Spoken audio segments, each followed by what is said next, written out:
The Torchlight Jumedie Ewo Nits 100.9. The best station in the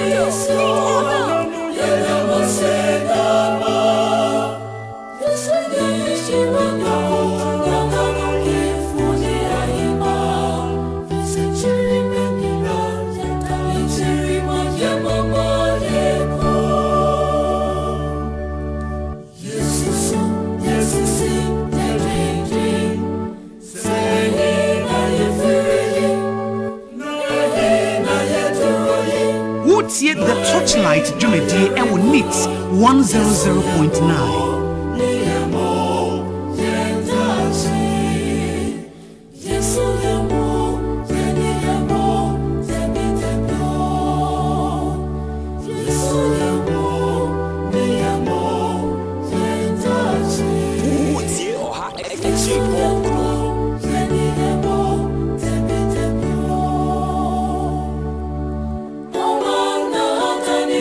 The Torchlight Jumedie Ewo Nits 100.9.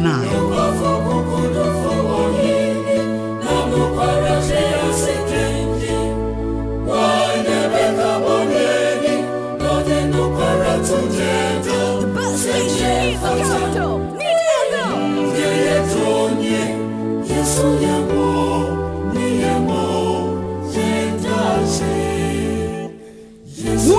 The Torchlight Jumedie Ewo Nits 100.9.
The Torchlight Jumedie Ewo Nits 100.9.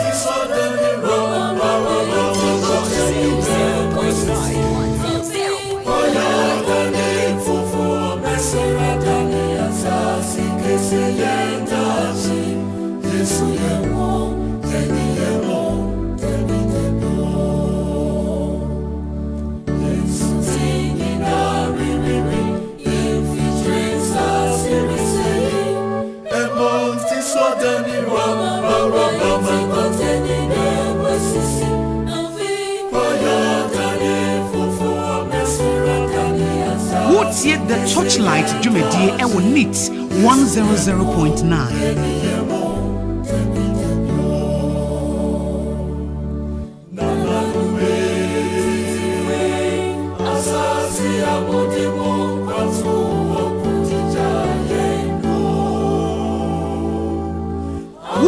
The Torchlight Jumedie Ewo Nits 100.9.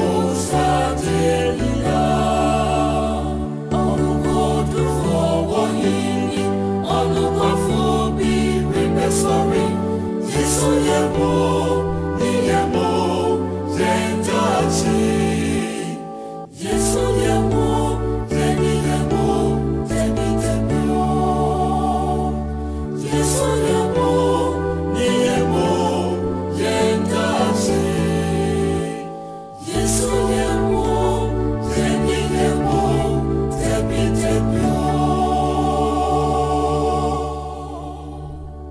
Etana anwumre yamakwa babie medeba neat 100.9.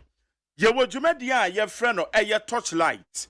Torchlight said the woman de brewer ye benada ene ye wada bia. Ye tra se ya na amanyo samagodo ene ye babeye. E samagodo a egu eye ye man mu ana samagodo egu ye table so egu ya pono no so no ene ye babetena se ne adwendwen ho na ye bisa said ya eno ama etie ewo ho. Na said ya wonim no no amanya semina ye no ye nyina no ye boa ye ho se come 7 December ye be kwane akwakoto aba na ye obi oba be mampanyen ade yenim na ensemo a wo mo beka te se amanyofo yi wo mo elbo ntoa owura lanchramate enra wa launch aye the great transformational plan no aye the blueprint of the great transformational plan no wa launch launch ye no ensema ewo mu no anwumre ye baba bedi ho komo the great alliance womo afomo eye alliance for change ye baba behwe eye the stability, the growth, resilience and prosperity gwenu na the blueprint edema eye the great transformational plan. Stability, growth, resilience, prosperity. Edem normal ben and a womb. Ebetime expose eye and the key indicators here bebobosi. Enumere over the age to ayura lan shabatin. Ya baba bedi hon komo. Ye bedi hon komo intoto obi kan intoto. Ye ramu ye na ye bisa eye blueprint ya wa launching.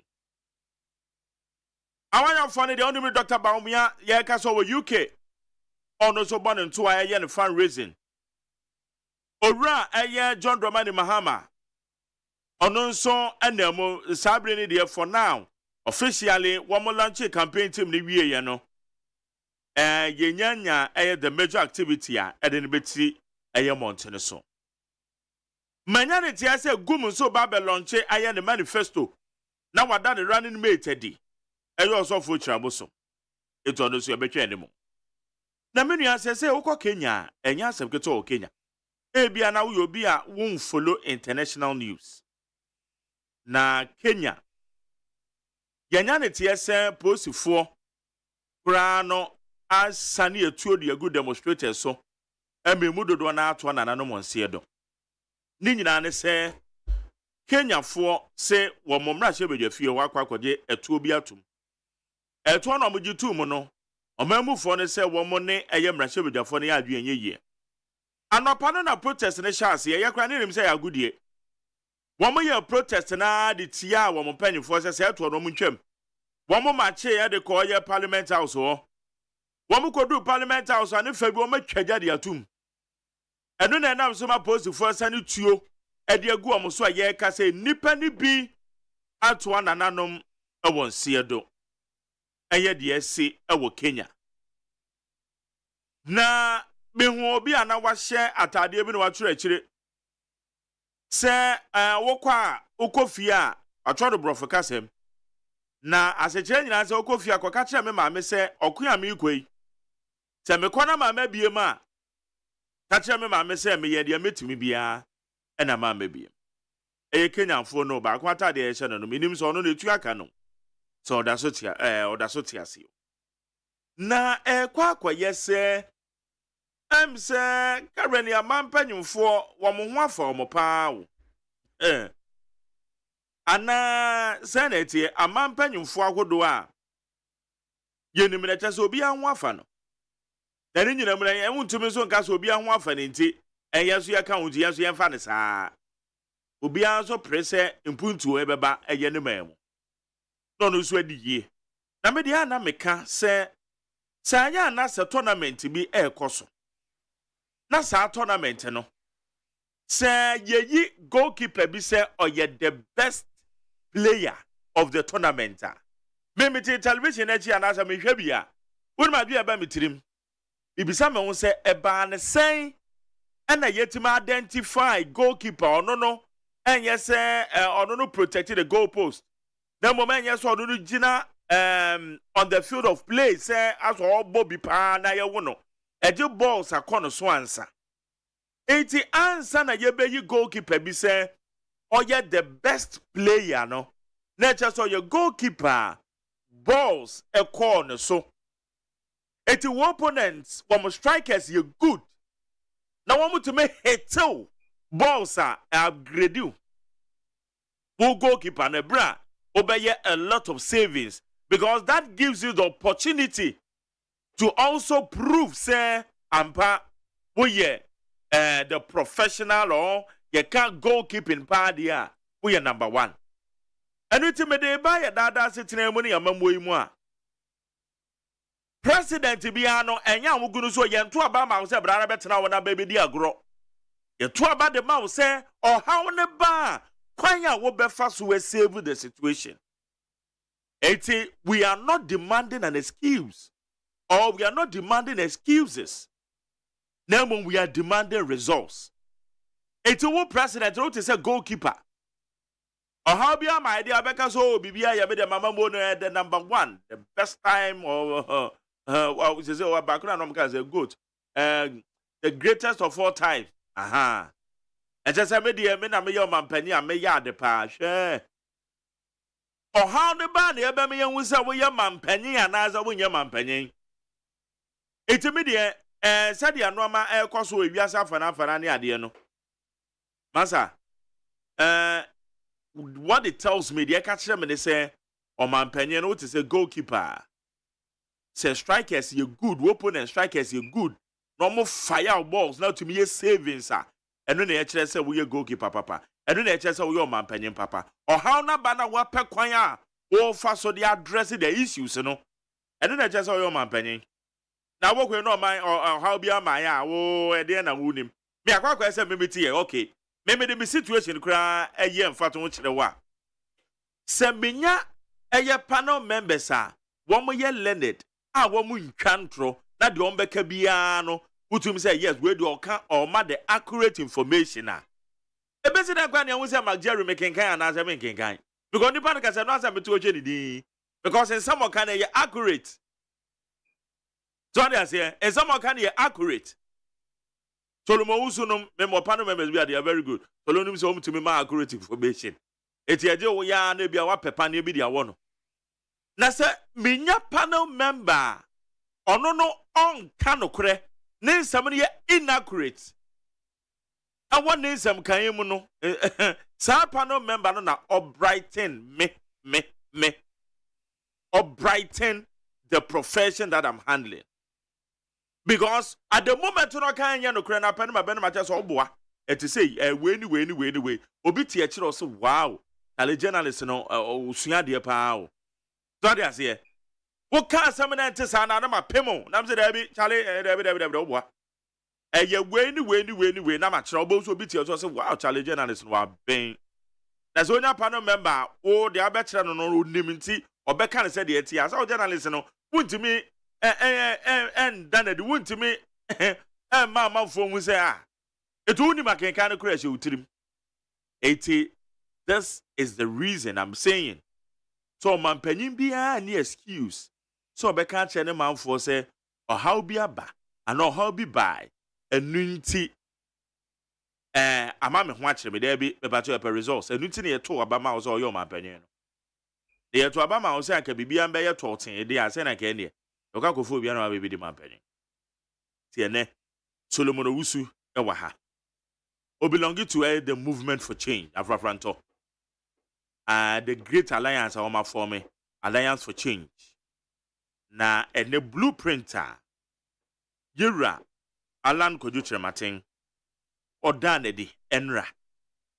Yebabi Remu ye. Eso. Ye to me fanning na be fanning yanka kakra. But ne fabi ese ye fa no ye baba behwe ne ye de won komo medin de Magerius AGYEMANG me de aseda e de ma IK e champion oye be producer or time achi wa ha na me de aseda e de ama eye wo a wotie me Pius be du ban se na o me obene wa hameda mase Abdullahi Dasmani But the answer down so Bema Kwesi Abuaje on the supervisor. Dr. Father Dixon na executive producer, fully supported by me general manager Kennedy, Asante Osei. Bomu de bomi chidoma, yedi jumedie, yedi ebrew, we neat 100.9 so. Baby bia will be a yamoajo. Kaya ho, na wadwe nchire no ko Facebook live a. Aya na do torchlight ni say ya, but I can Facebook no, messages no more pa. Enti I will read a lot of messages ewo eye Facebook. It will call Facebook na ye neat 100.9 FM. Neat 100.9 FM. And also call her. Making count message be our Oko YouTube channel na Despite Media. Despite Media. Na and also making kind na media ma. Yendi komo yen fa the blueprinter ora ala kojo trematin adenedi. Solomon also me wakwaba. Yeah, Cronto. Bema na want to say. Adom dia ye ho ye. Ayeni dia wie. That's right. Na akadie ekufuado ni ba omi abeye. Na omotumide abua ma omana koranim. All right. Movement for change. Bibia go ye. Bibia ekoye. So far so good. And you ye nyina kire se yaboa ye ho se yebesi take over amemu no. Die bugana ni ye. Eno nti ohwe ya ho keka, ya ho fama. Edutwem me hu bi se esisada so bia ye so ko as content grow. Na ho keka no. Say political parties almost so established. You won't be there. Ediana, Ebemo will say a year na honky can a was and a honky cannon. A year, a choir of first to the Juma. First of all, what Tresse oral and Tresse were you so organized, or when the Swadi Huna or person the Babo Mano, and then Yen is Swadi Hunaka. War in Shaya, your friend a planner, or the task sign is Swadi Hunachia.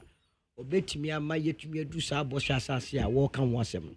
For the first time in our history as a country, no, Yenya will be our content cry, what didn't Niswadi Hunu Atuja ahead of elections. In fact, political parties here, wow, most women didn't Timau Krumwa and people near this, you know, Obian to me find a plan, mind you, way and your manifesto. Your cast about the first to the year will be considered be a bonnet to what you be. Now, when you plan. What is the difference? The difference is manifesto on the other country. One chira be faswa obey sadi. Ebi also ba mema 1,000 hospitals. One chira baby obesi hospital. One chira baby obenye sika. One chira e kwan bia ye be faswa ye be and wan say what throw this but the plan dey ye nyaka throw say be ya dey we ye chira baby ye fa free. Baby e dey be fa na baby e dey be dru ansa dey tumi aye. And don't you know e da hope fe e da hope plane. Now what chira say o gene plan di. Obuan mo say oh media me mi susu mi tiri me kan tiri obi a me ka obi di be adwuma oral and Tremantin ada di say oh ye patriotic citizen. He doesn't care. He's not afraid say obi fa na ni swadi hunu ana say the tiri po no di aye adwuma because he believes say mo implement and some a what kruchegu krata so na ahoto no beba nanso nipa ye asobrachi a ye ntie futu ntino hanya dia umbetumi aden aye na ho akohia se Ghana no e dia baanwa no ebema no ema ensem akese a waka wato ne bo ase akyerekire mu onkrata obi a parking kan betumi akan ate ase a ya tro no in simple English language a yeso ebeto e bo ase akyere mu otwi akyere nkofo ye mere wane ye nananom a sabi wono anko saa musuku yi a moka brofo tintin ya kan twi fiko ya kan anwona kan nkran akano dabani akano hausa akano enzema mobia ti ase yi amomo hu se yo baby ayedru no Ghana hia obi te se ora Alan John Kwadwo Tremantin so obedi anim no dia kobo sha asase no so okay enra wada bibia di na wo sha make areas and answer the pillars or say resilience, stability, growth, resilience, prosperity. Number 9. Stability, growth, resilience, prosperity. Why these 4 pillars? First of all, the also say oral and Tremantin opese of Ghana and it say a project. And it to hear titi ye head and as a team or you so MN they launch a great transformation plan is building an enterprise economy. Maya ya father say ye business. Ama ya man faso, e son faso ne say nipa na e wo mu no. already article 36 1 and no man penny bia the dwumadi also di so obehwe se temamufo no ho beto wo no mo omum ani beje enya adwuma aye amade bia omaye enya odose omye ganafo that is oman penny bia asudi edan so and into oral entremante die all kenyina ne say first of all was a oman no yetumi ma emunsem no adwo omamunsem badwo a na usikasem ejina yie and it is somewhere wo boss we ni nyina ejina enyoma nsia ye de atoso a ye fi se ye ya Ghana no ebekonanim ye wo ya cheke mu poto kasem ye si bi de economic cluster ya ba governance cluster ya ba infrastructure cluster ya ba social cluster ya ba environment and technology cluster na ya samba ade ba ko ehia pa behavioral cluster and also change and mindset and attitudinal change and into offer your economic cluster na I am the say we start intro no what the buy say yenya no ma e wo Kenya ejade yeah I was saying confirm who say oral anchemante or your prophet your ka prophet papa one ni obi a or your prophet e dey ntina yenuanom Kenya for and o magura abawura mrache bedwa o say ko mo kwa ko parliamentarians na no mo very well e sense o mo nwino man no ai mu ni penum me ka say ewuo amemu eduasa baako eprepra ni nyina ne say Kenya ban a ye Ruto eda wanim adin hihye bia ko parliament say yen konkoto totoso so taxes yen ko increase no na de twa won sunu mu kura ne say ade a ye fed brodo bread give us our daily bread Ruto wants to take the daily bread for the people of Kenya and it was 60% kwakoto so and don't nkofo no say da esan say wo ba be fro be nwa no wo campaign nyina ne say Kenya nkofo bebre eni adwuma ye and nti wo ba mo benye abe ye adwuma o be ba ma taxes akofom ano de da ye digitumi a ye nye ho adwuma no o ba ma na akofom wo ka sansem wo nyina ne ma adwumayefo ene won mani adwuma ye ene akuafo a ye bodwa kua edi wo chi eto aba ma wo ye to aba ma wo Ruto wo matricle. And this was the same Ruto when him say one Uhuru Kenyatta yeah ese da ko ye fragadam so mo nyantokwa to the extent say dear Kenyatta ye bia no Ruto ka say ono de oba obesesa no the same thing that is happening in our country and then you were NPP a walk control say the abeya otiswa the flag bearer say the otiswa ye bia oba obesesa no that is typical of Ruto. I don't think wakoto to no and I didn't talk about oral anchemante and the economic cluster was he doing to us so and my to and wokrumwa and was rosa na to bebrebe de kunipa a senuma a sell mine a ball mine. How is it say and now menuka say in the year 2024 our man Penyan Kasababa catch somewhere 2023 say COVID is no more now you have to check COVID. Who can explain that? Say you check COVID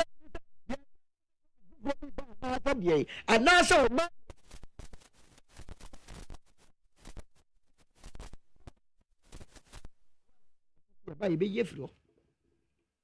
but regardless of your normal COVID about say no normal COVID about say sa COVID yenim say economically COVID at the meltdown by amako do sikasem nyina no eye basa nti eba ne sana production halte eba ne sana how do we sustain pan ben so ne yebefa so na yetimi de revamp the economy Mark yeah men these are politicians you with their beautiful nonsense of kachre COVID by if we be mu ne yede announcement boss obi antumi no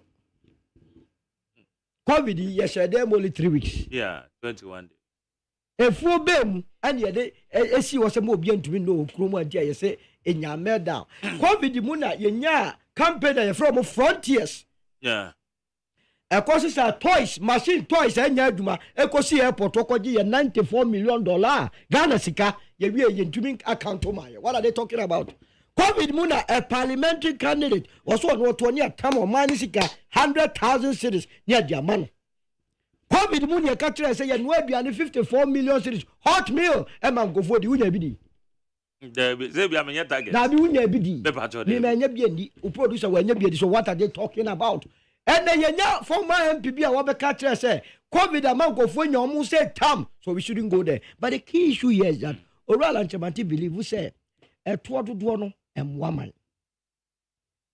Rather a cripple and economy. How is it say you want a 2% special levy? Yeah. And the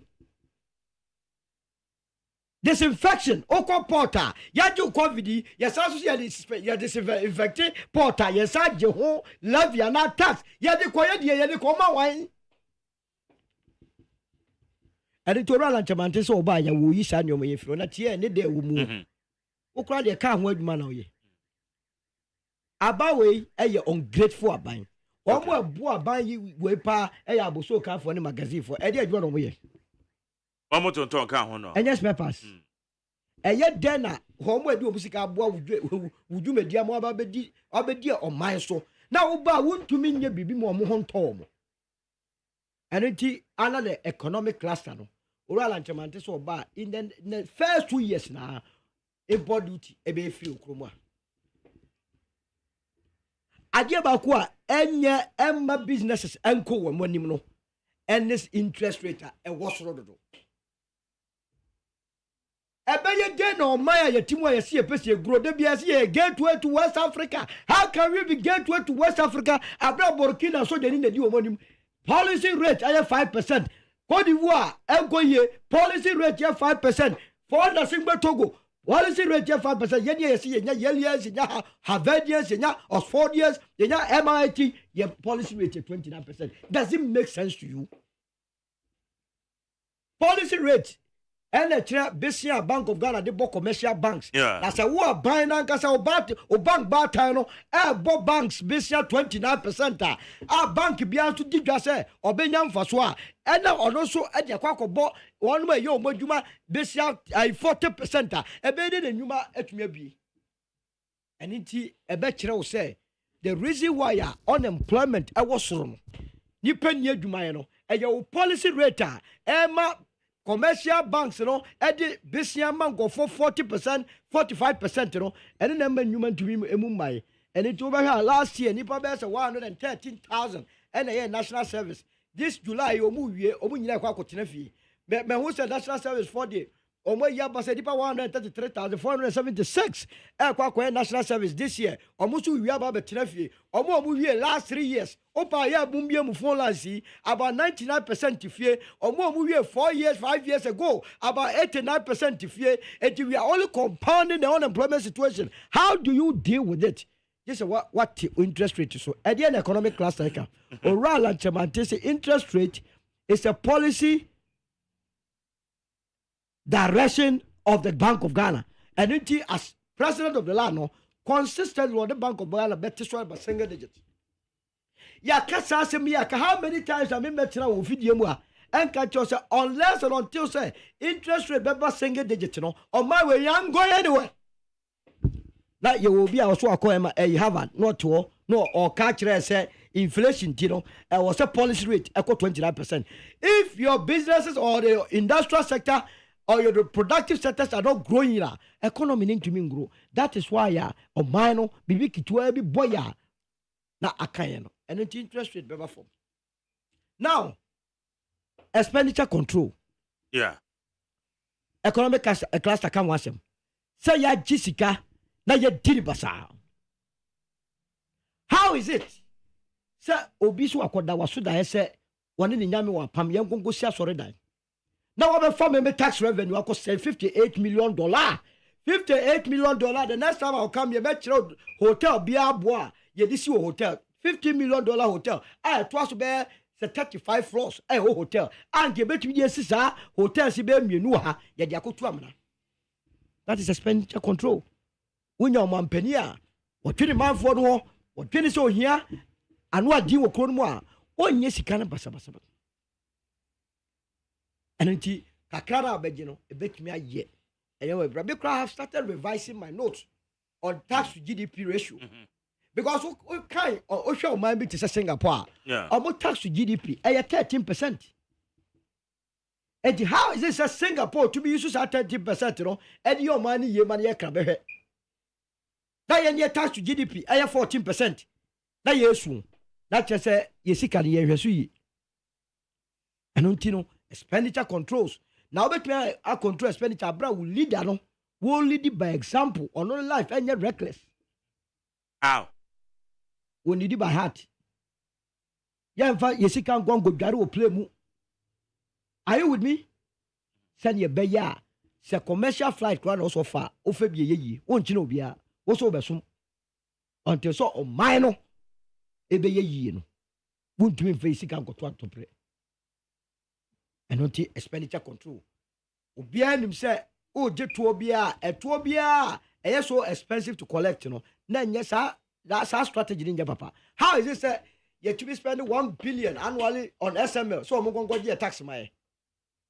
Now, there's some person say, a dear pa no more yentia, who also man time 1 billion more. These things, oral and chamatisi, and see on a move. And it's about the economic cluster now, and also come. But young Bibi, a year 2 years. Yes. In your friend said duty. Yes. Import duty be you free. Yes. Yenim say Ghana hano. GRA Ghana Revenue Authority. Yes. One with data ame who say aban ejeje to o mia bebre. Baby al to no wo soro pa no eye your friend is saying the ports. Eye customs division and e kwa de to no wo soro na wugura mu a that is akwa eye ports. E me sikapa. Feasibility studies being na oral and chamatian ye. Sir obetimi akate sade we where ye zero rating. Na aye import duty for 2 years.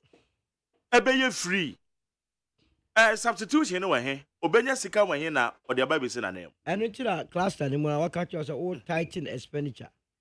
What it means, the only reason why you talk to you do team by heart and they say ye di sika ni nyafunyafo. Ti de bia na e peskan bebre akoshim.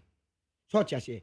And also, there is a correlationship between high import duty on spare parts and accident rate.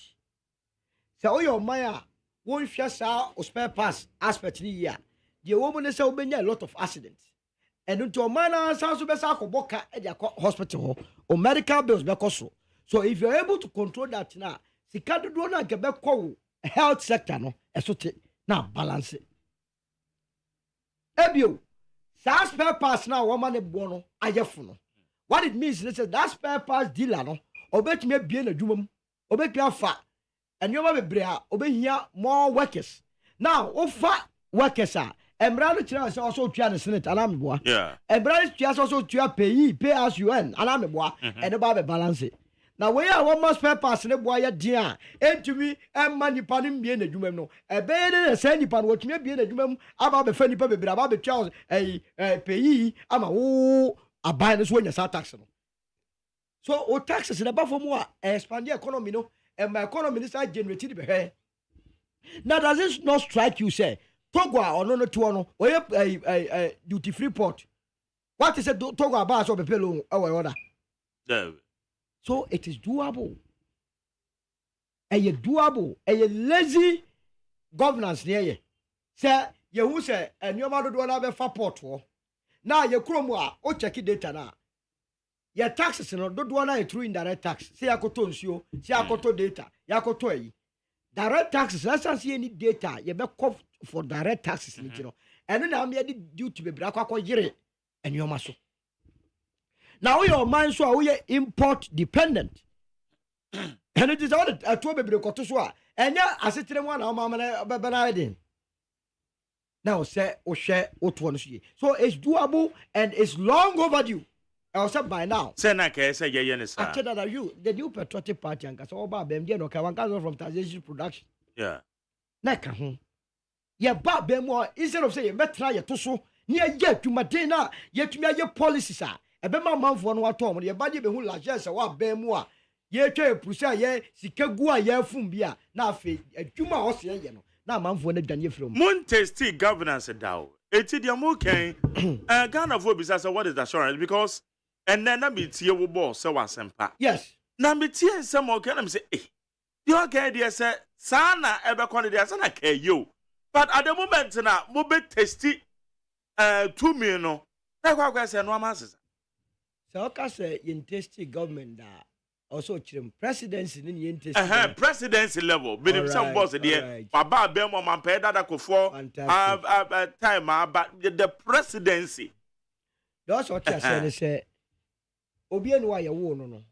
Ye wo that you training as a president. And then they also the two true. Kwame Nkrumah ye wo no ya said am fana nko school beside ye training presidential materials. Okoye side to bia no de name abai. But you see nyansa aye di bu o ma ye di hwefie no. Ye de wo e ya duma chede. On say okọ primary school no. Yeah. Okọ class 1. And as okọ your class 1 no. Na mu nyina mu ho da o. Esi ebusa say when the between class captain no. What wa na wa point you. Say when you say the man anameboa. And yes say working. Eye aduma chede. So to ma say. And it is aduma chede no. And no, ana wo bia and oko oral and chairman first of all or the benefit of being a private person. Private sector why you adwuma ma or say experience no. And all the benefit of being a public person. And private sector now na nyese onem keke was a businessman. And it is our say experience when you know about appreciate the system no the more. Now, ocean in Sanu Numa, where you private sector, and protect what you think of what a binuma baba companies a cashier, Casapreco, ya mumeno. We free now the court say enterprise and protect better enterprise Africa. Now you and for engaging the swat. Now what 13 countries are what you think of what Adanuga Munyanom count. Oben in Sanu Numa, Nigeria, Tanzania, near here, no Munina count. So our better appreciation of what happens in the private sector. Now in governance and in government, I can tell you, say President Kufuor one more number so about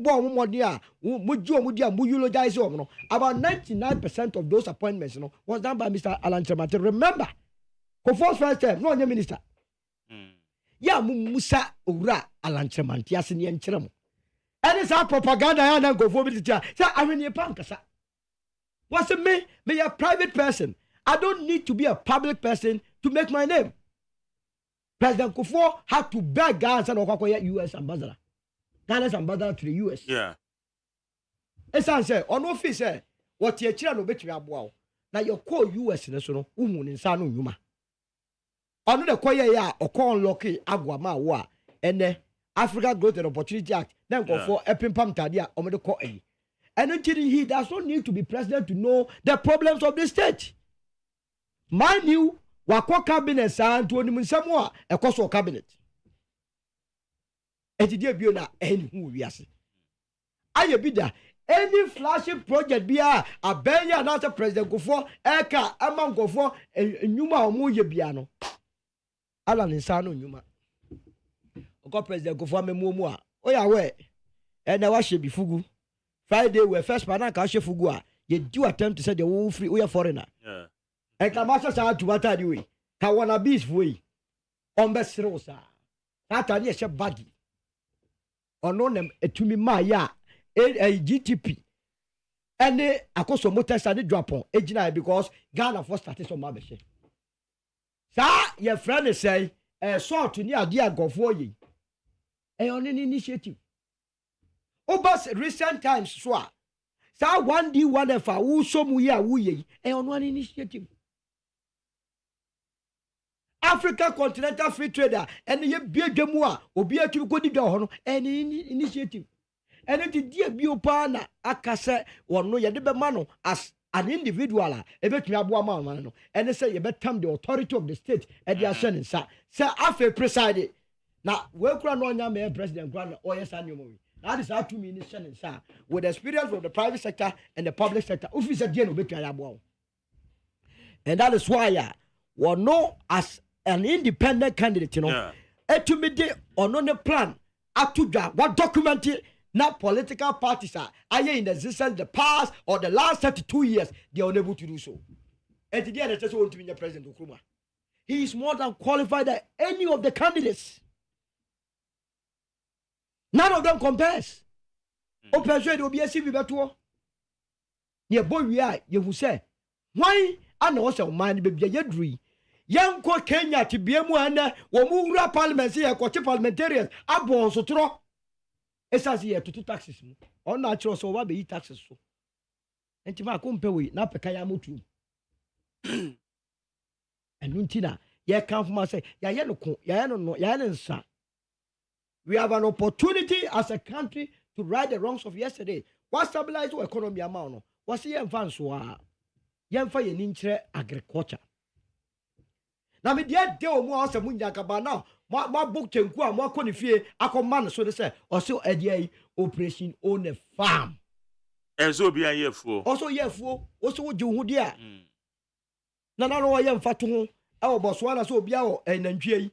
Okwa the Netherlands are there friend say every weekend bia obi a no. And na ye omkrom ye a champion ye bi. Yeah. Operation feed yourself. Feed yourself. So, now, when you feature. When was you own a farm?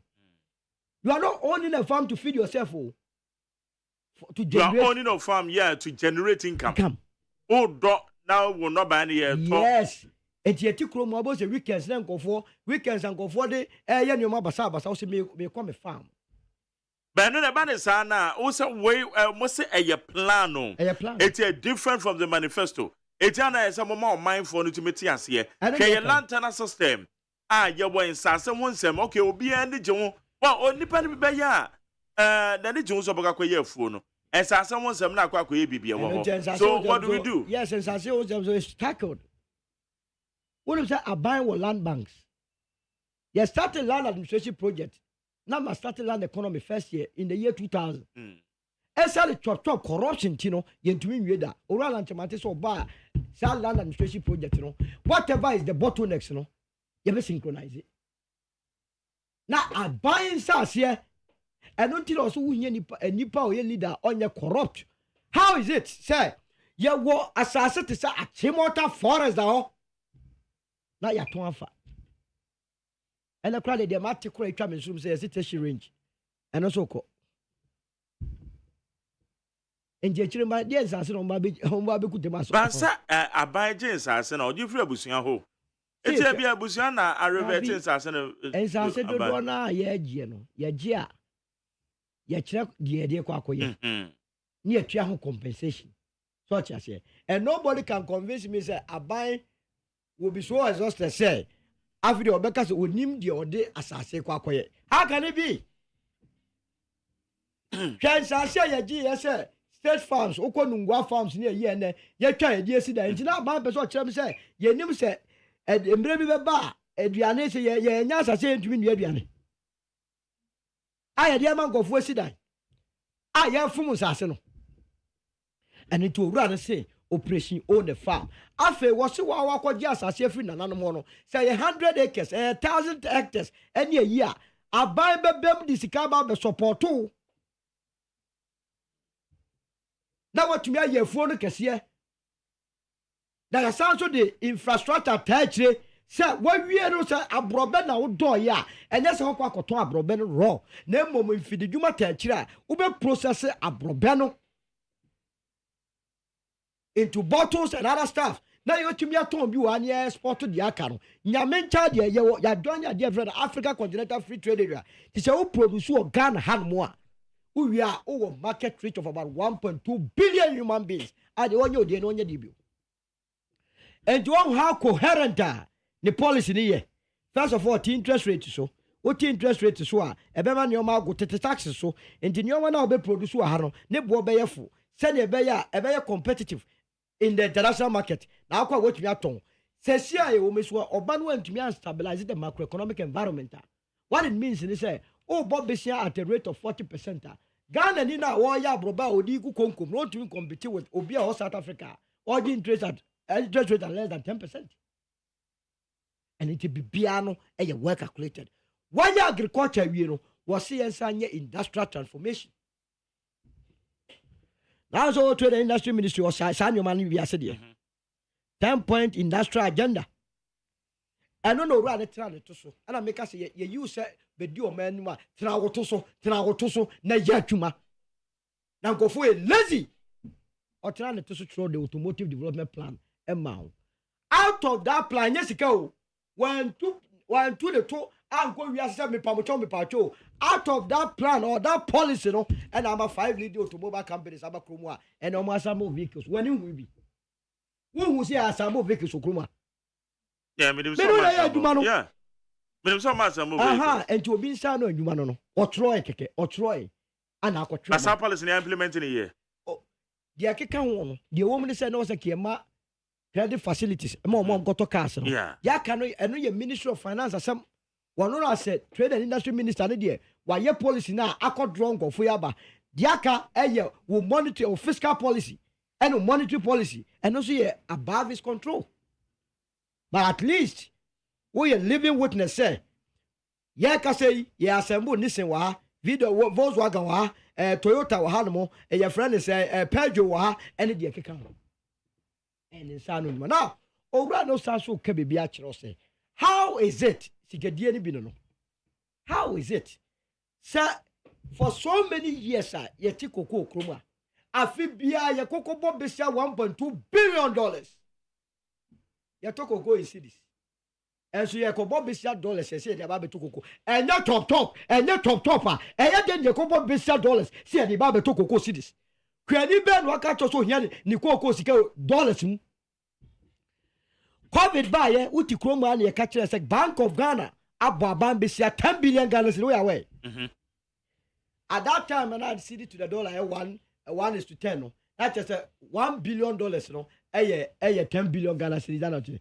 Say Bank of Ghana during COVID besia what makes anybody to think say Bank of Ghana to me more abane besia me fan go to cocoa Ghana that yen taking the full advantage of all the benefits above from say yakoton ye cocoa. By some chop nti they be say syndicated loan na arrangement fee na way ya done in kwanta ya talk ko ni wi a ni asadia ye oral anchemante say hell no, it's not going to happen na penso ye the city and beto koko yanko bobi say oba bia ya ye be pes Canada to koko sikano be o say obe issue bonds ye dia to koko very simple. These are practical economics across 101 without tears.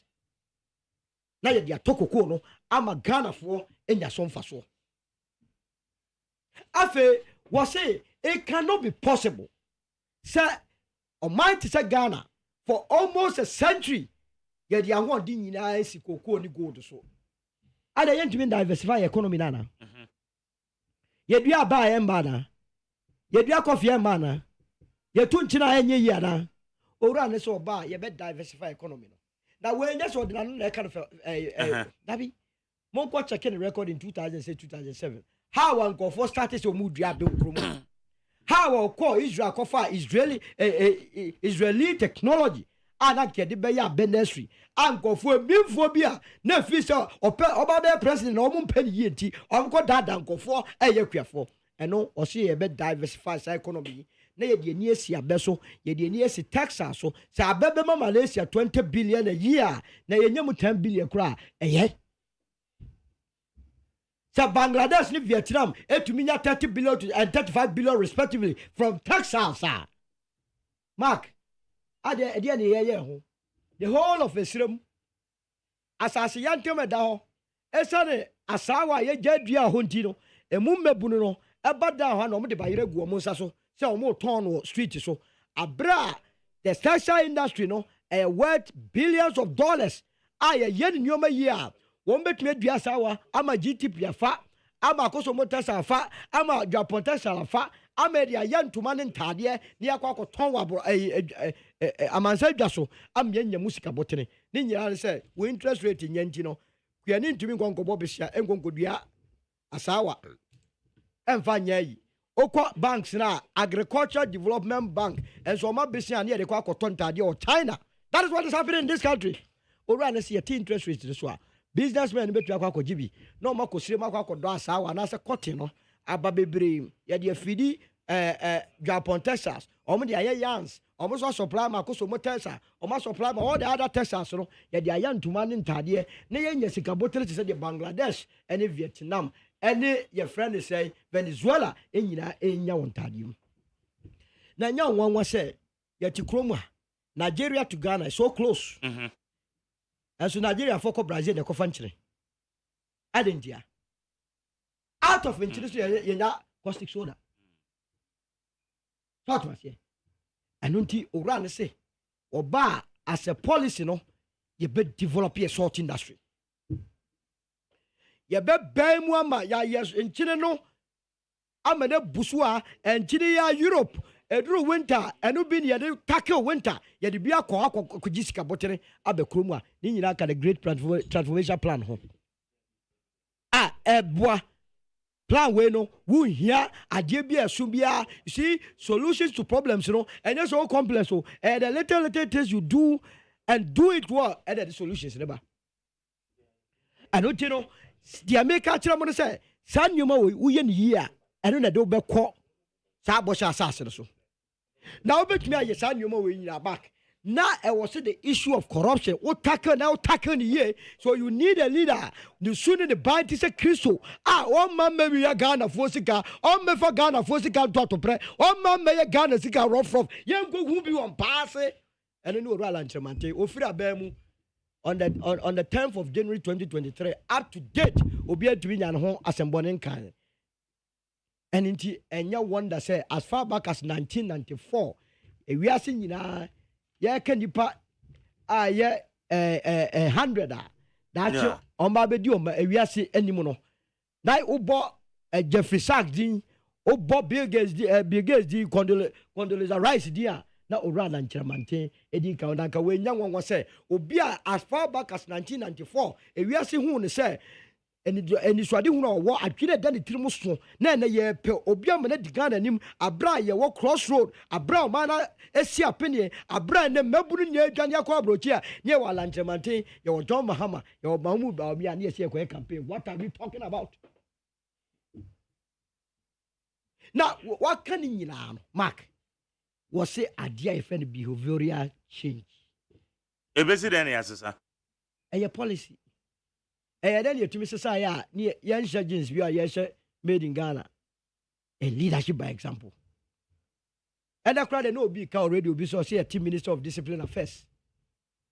I was saying they force the permanent fire discipline. Come now, dear Yakra say your manner ain't no. And now what do Bako Squire observe one? Yeah, one national anthem grand ante, a teacher for one until be and phobia. So you it's a policy what the back gradually no obebe nipa ehu here say odone man esas odo man ye di bibi show say unwia odo man a ontumi na obi a onye Ghana ni enko na won ye nwia Ghana odo man a ye di dwumadi show say obeye to perfection odo man a onhwe say unwia Ghana ni ekomne no obeye adwuma efata na wanya adwuma no ne nsa akona no and the GTP we no say ne musu bi ehwam no. I will only hope and pray that the Ghanaian will not make the mistake of yesterday. And that we missed this opportunity in 1979. Abraham Victor Usu was poised to lead this country into victory. And yakoye kokwasa anomai esi apenye. Now we have an opportunity over the two leading political parties, the NPP, the NDC, what they are saying now. Nobody must tell you, say, these two political parties, they have no clue. Send your to me, solve my problem. NPP, because they also buy a DSC Kabako Hasofo. Yama, your friend is saying, I am for any Ahimanum. Sikatwana, me make Wakutia, make some minimum Fifra Cotiano. The NPP 40 on Quako in Yana say, I'm the command software, and you him for.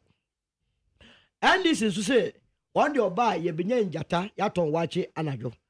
Abra omaya ya kache Ghana. Why na ka so your ombeye njata na omaton wache. Ana beautiful communicator. Bia mi nwe usu.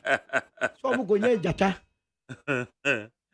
Omu ya ba ko so betra mo amu video so me no wache amande achi.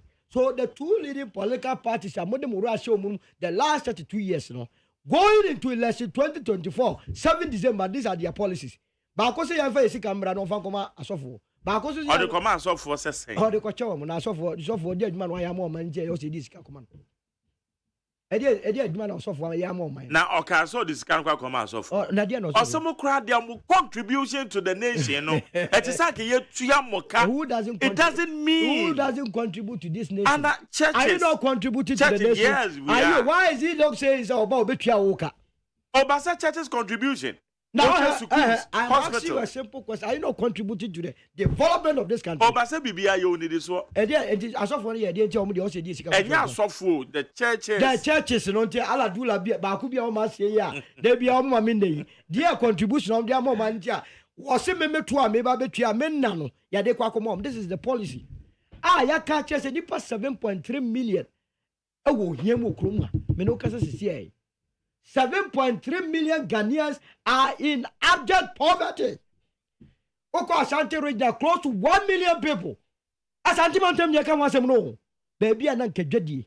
Now they will be in poverty because a buy way by Ashanti Mountain you man no mujina so a jedi any queer o buy interest rate and 40%.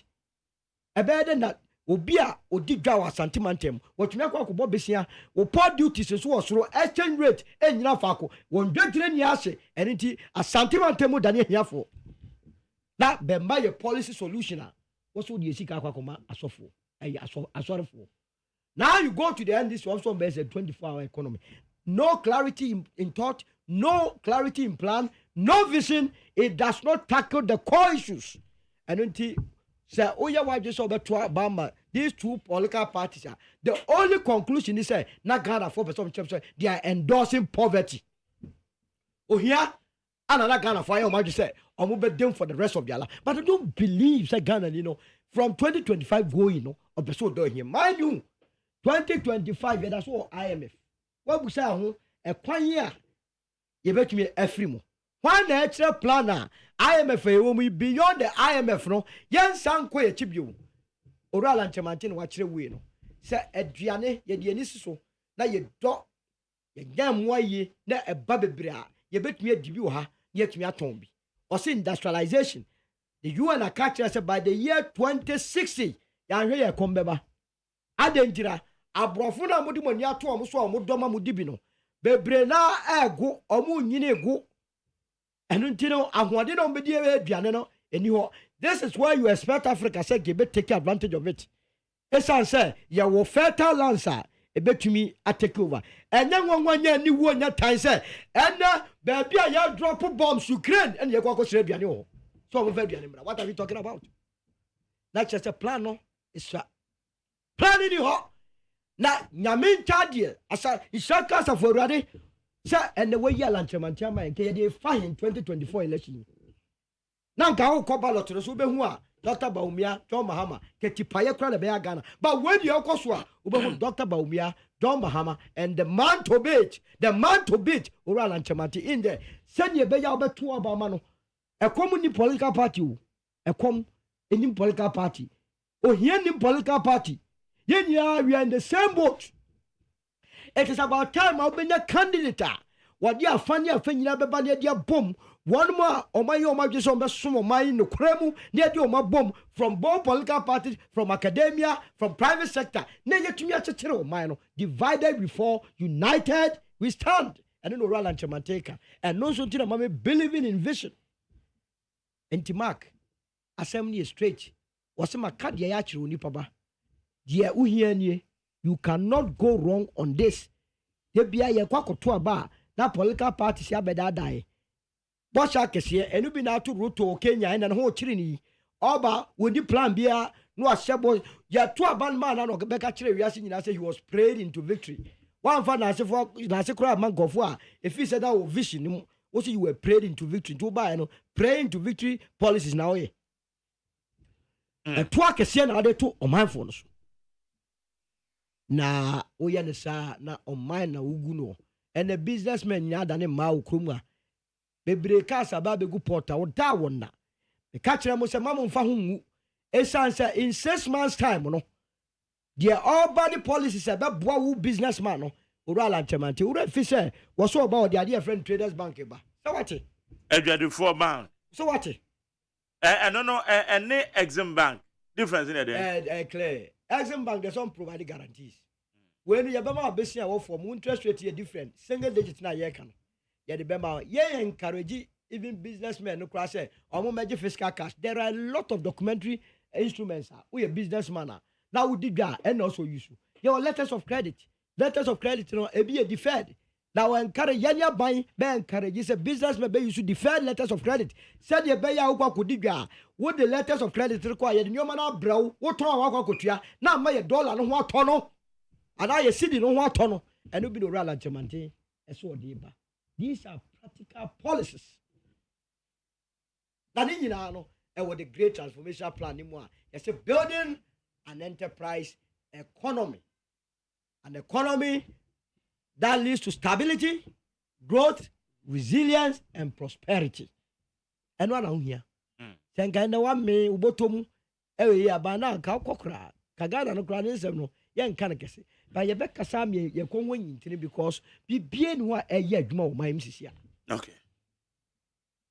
Abusia safe no wachi mafide na ye ne e to owura kwadwo alanchamatem eye Solomon obusu ne ye no edi nkomo no ni nyina na ye nrada dwumadi e call so a owura kwadwo alanchamatem wa launched the blueprint the great transformational plan Oneniko Alliance for Change womde ababe tudwa no watch the blueprint chese kwanya ombefa so na womo aye no eno eho komo ena yedi na make sense Kenneth Nana Kwame Asamoah ono so Action People's Party founder and leader of a intimini osu wi a ono so yene no ebedi enkomo. Now, Solo, Mame, finding out where you feel.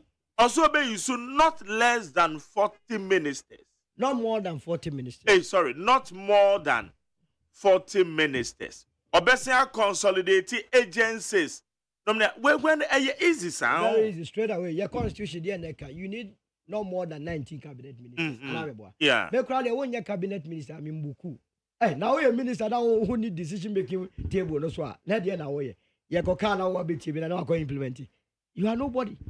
So me out of the view, class ministers, it shouldn't be more than 25. But we'll start from 40. It's okay. You see, Ghana, how are you? Interest payment on loans and the public sector wage bill. And it is how you ban out during a year. Mind you, minister be our bar or the Nipo be enable. The office staff, no, and the office now, a lot of civil servants will be here.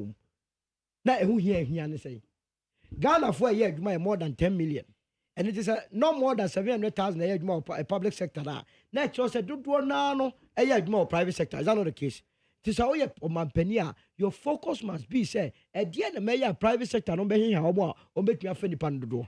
Yeah, policy be. I buy your policy be with NAPCO, me boy. NAPCO, Sikado Rose in the shame. 2.2 billion Ghana cedis. Yeah, me no ka say Andre Chana mo say NAPCO for na issue statement say omusike biakemu. Yeah, still I am farmer. Me wa yakoshi 2.2 billion no. Can you imagine say yeah the sad 2.2 billion no ko hu AGI for Chamber of Commerce for any omo count ye this came more at a 1% interest rate. Jenkebe yo companies send go make me buy mafa. Ama ababe fa sa NAPCO for ya and no mabe bedding. So priority. It won't hear more ministers. We hear pragmatic policies enhance the chances of the private sector. It bet me buy mu no ma feni pano. It is spot on. Me crowd the officer on the first term after that until summer 25. Who visit minister general baby do round and chamachi koda. We are not interested in that. We are not interested in that. Open minister. I check one. Oh, by baby, I check one. Truth be told, no biana also a minister of Kroma. Sir. Obra won't run a while ministers here will be some kind of crown cow bidding crap. At the end of the be a do say so, you mean. No, round lunch about timber, man, penny, or better sacrati. Also, say, Obra wabo. Now, only veranda also been your day. One casa and casa will fear no credit dairy. Peace of mind, Ben, I've been about control on my nina. You must be somebody of substance. Send a bear would depend on Babu. And you be a can ya betam near money ministerial appointment. And I yo no be a name no more draw salary from the state or more draw fuel or more draw the incentives. And they affect your mind. And can you tell me, say 123 ministers now you fire, and some for so bad pan the man. Tell me one. Apart from a car, and then Minoka say, ya can do 658 billion Ghana cedis. But President said it justifies the reason it's of 123 minutes. Sir President, say no Nimneduswadi Huninti, not Ususu says, the number of ministers will be to normal. At the time, Obama appointed 123 ministers. Now Ghana's inflation is 15.4%. Yeah. And America say 23.1%. What must I say? At the time, now Obama introduced 123 ministers. Now the city to the dollar, no, 1 is to 4.2. And America say 1 is to 16. Local black market class 17.5. At the time, I know this 123 ministers. Now the policy rate is 25%. And America say the policy rate is 29%. At the time, I know this your friend is say 123 ministers. Now GDP, that to GDP, no, almost 64%. And I'm going to say at the point the fruit could do 104%. And it took us and it's ready who banner. Was it this sign? It's ready who in India. What 123 by another? That shows and yet ministers don't do any solve your problems. And Maya developing, they don't have more ministers. How many ministers are China? How many ministers are United States of America? How many ministers are Dubai? And when was the last time I took one course I close out to people? One more performance that they be able to people, they be a salary. Boom, say Munugua. I with me. Et in any part of what I'll be fast ministers in the Dimpun to be able. Nemum, one more wet. A brabo, my bo, so my bida, or more patriotism towards the state.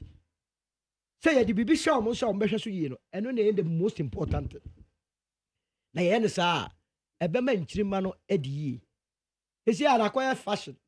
Who's your young man be a nabia? Ya man title, I'm a future minister. Do you hear these? I'm saying now, Chroma at a do concert levels. We gotta be serious. Yeah, point to more a bobra, our munimuiase.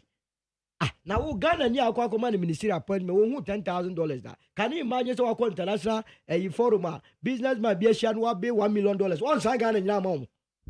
That's what we have been faced with. So I must say, and some your money will be taken into consideration with your worth. If you say, oh my, any better, oral lanchamantin does not believe, say, some man will see you here. But if you say, you may be a leadership. In 1990 and Dubai deal.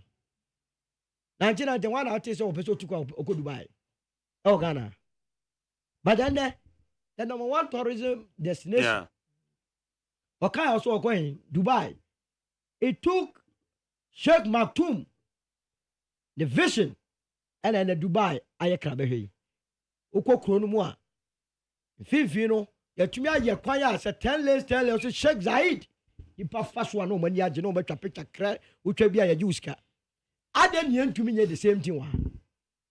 Ya de ye me skala de akotu amna 58 million eko. Ye me skala ye se de akoye poalugu 12 million eko. Ye me skala ye be sky trade 2 million eko. Ye me skala 1 billion SMN eko. Ye me skala ye go tigatema ye se be wi de sika no 43 million ayira.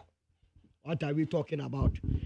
Na ni nyina no mesre Ghana for say mamma mabufuo no ongo ese Kenya for de na omo de akodu parliament no momma waseto ento makoma so na mo se enche kra ye be kwa akoto aba na ya pamo sa incompetent administration we na de oral anchemante aba na obeya adwuma papa ama na somoso ene momma ene the unborn generation na omo ba oman mu a omo ani age se omo so omo ye Ghana for one other area me person me finding out say Osha ye dollar.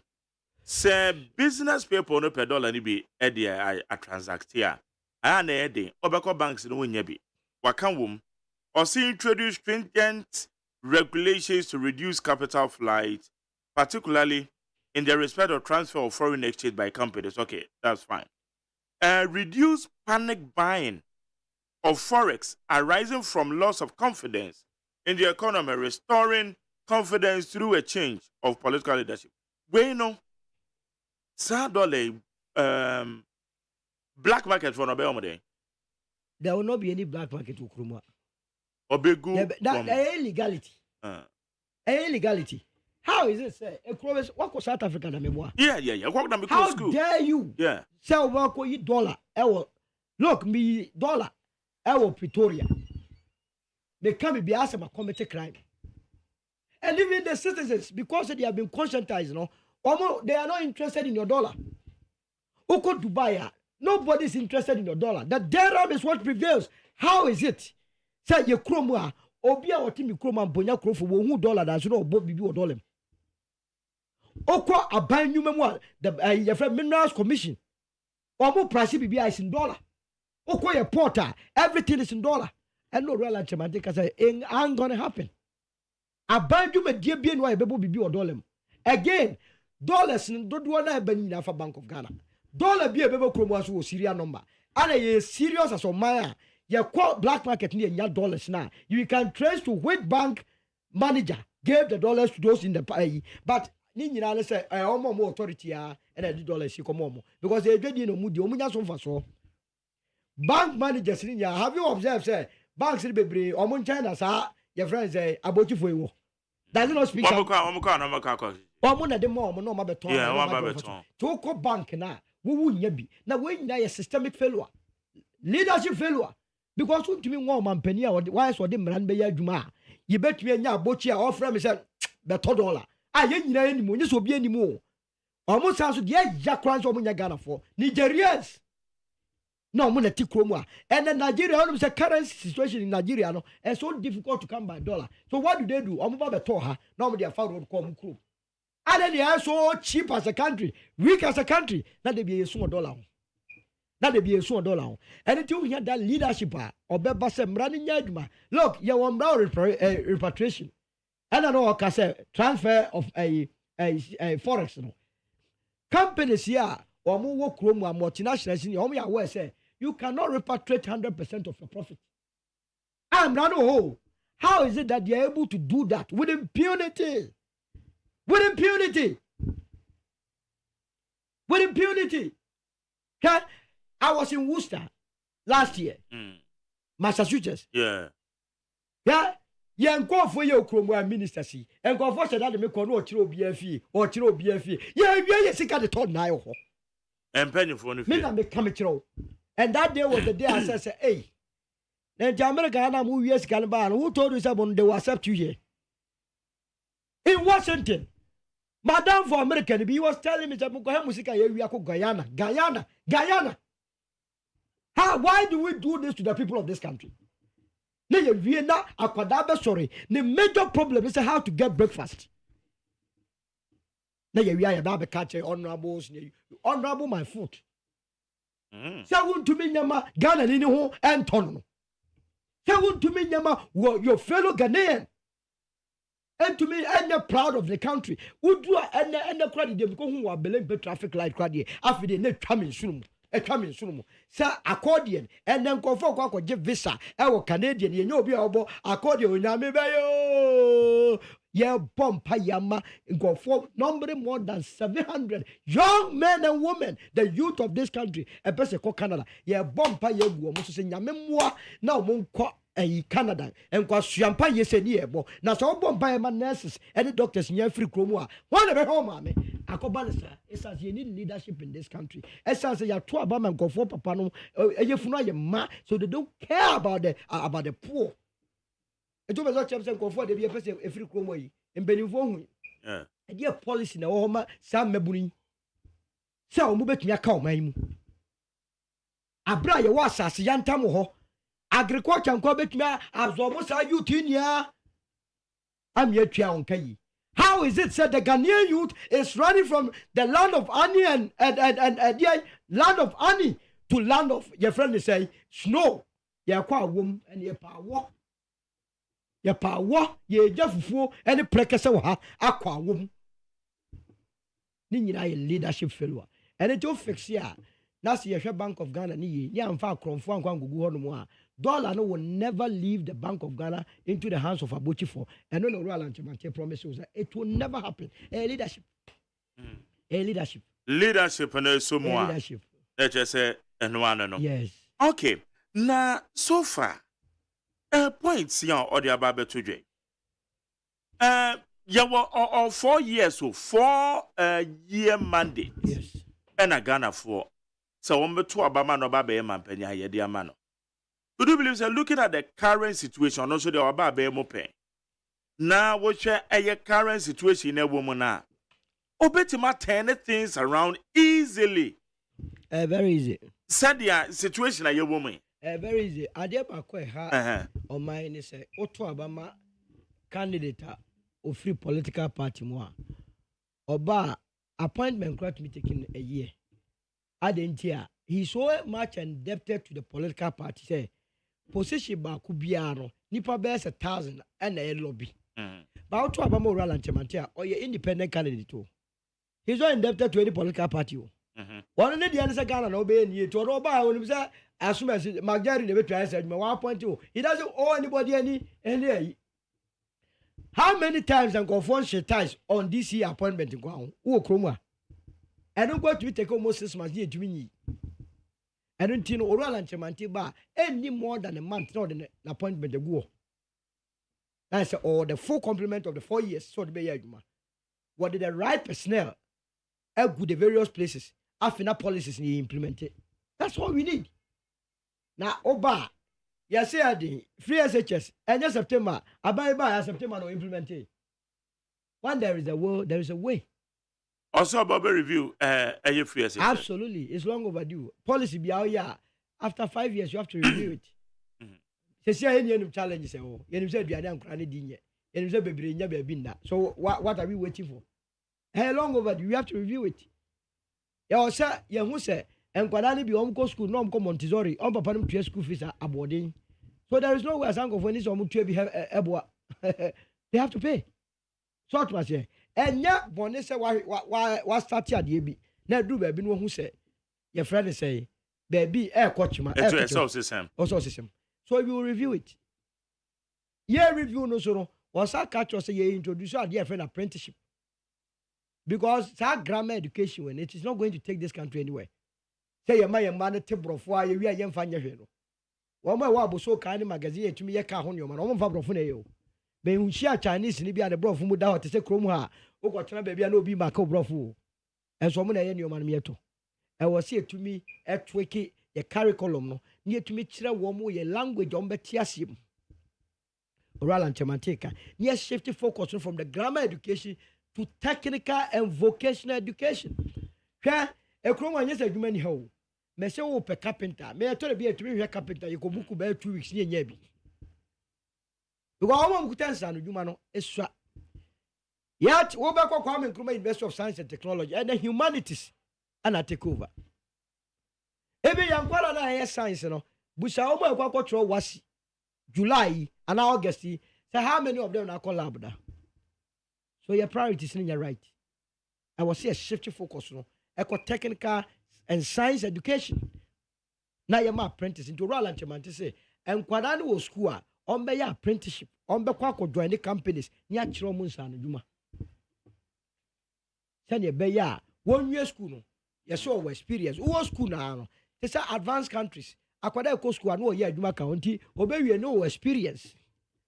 Ya obia ko school up to masters 1 year Jumada. What did you master in now? Or say master in there? It's not masters. I are good here. Engineering about apprenticeship, you know. Okay. All right. Needs 100.9 as soon as say also a year transformational plan. And che ibeja solo crime. Ora Alan Chematin. Or did the blueprint no Edia Babe Tujano. Dia also Yabeje Adrian Chirawan as Solo has taken his time to explain some of the areas a year Ora Alan Kojo Martin or your independent candidates or the movement for change. No? At the same time, a year alliance for change. One more Edia Babe Tujano saying NET. And I running mate then Kamuya will move so the running mate not to go. Orala Jamanti running mate. But the truth of the matter is, you could a solid candidate. The running mate last time, and said, "I here." And said, "I dear." Now could because focus on your candidates in our day. The name of Babalotso. So why you the right person? As always, row. Hey, I didn't enough, my short machine.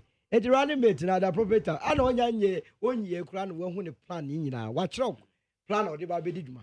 Anything running mate to the baby told you, and I got for so any better running mate. But for now, no. We are so formidable enough, say, or not quite enough. Okay. Ya betcha na ya peke etie for so kakra wa but 1-2 areas and sana mako eye etie for say wo share your debt. Who say kai me no me? Yes. Ye ka say finance minister when it ya and amontu awotu wo ma de ye ka. Ebi wo ho so mo twentwen so. E ka de bi wa ye betu ya wo. But what the nyina yebetu ya yes. Enti so be inherit bibi say ya. How is he going to manage it? Because now what sa keke. Waka debt sustainability ya wo. But now what sa keke say do plan ba na no. Never be year free ho. E kan da ho na amene ye dada. Eto be man pan no inherit ya. Ye be ne So first of all, when say IMF and until by end of 2025, yeah, they implemented IMF in a year. Your debt to GDP no, so better about 55%.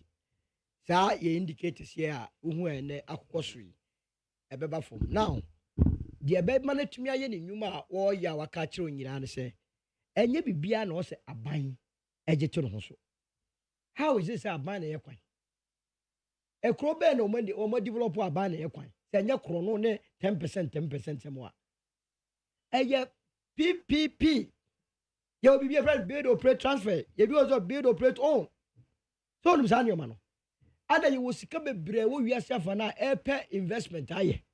And it will run at man to say IMF that does not mean see into in your coin. Uncle Bobby Sia, a man the car existing debt in home. Then we will be invited to private sector. Now yakwaya yenye no o mabeye na watoli. Waju huska. Your hospital ayensi no.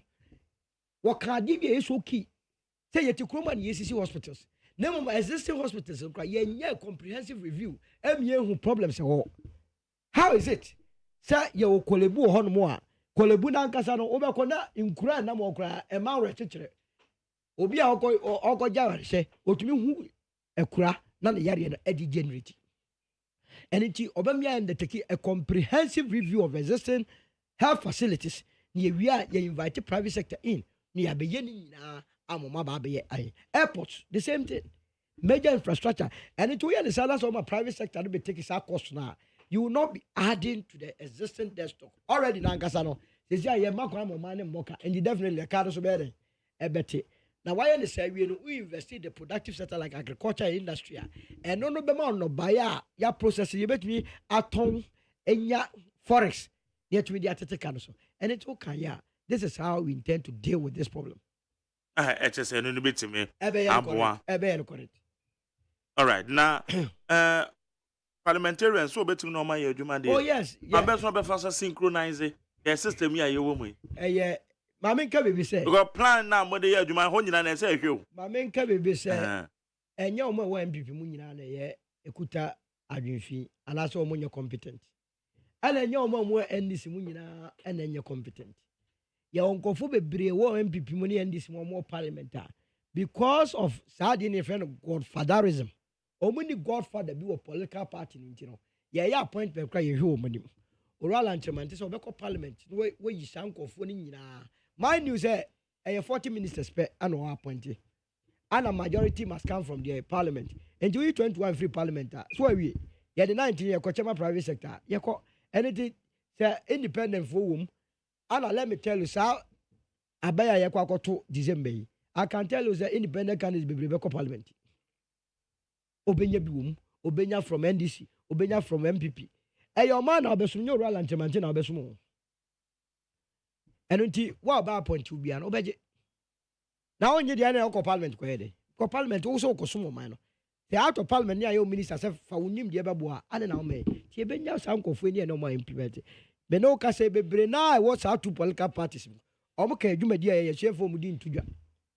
They are fully involved in the drafting of this great transformational plan. But because I had so vindictivity, young for Mudin Tuja, American easy. Obituary Ekase, Abaya Ekotu, me a Democrat, yeah. That's why I'm candidate now on one home day. Timato, I'm a Republican and I say independent, you know. But Hantesa, by him say, because Benin actually with Patrice Talon, say independent candidate president, ye, and Nuntini, you are regime so better.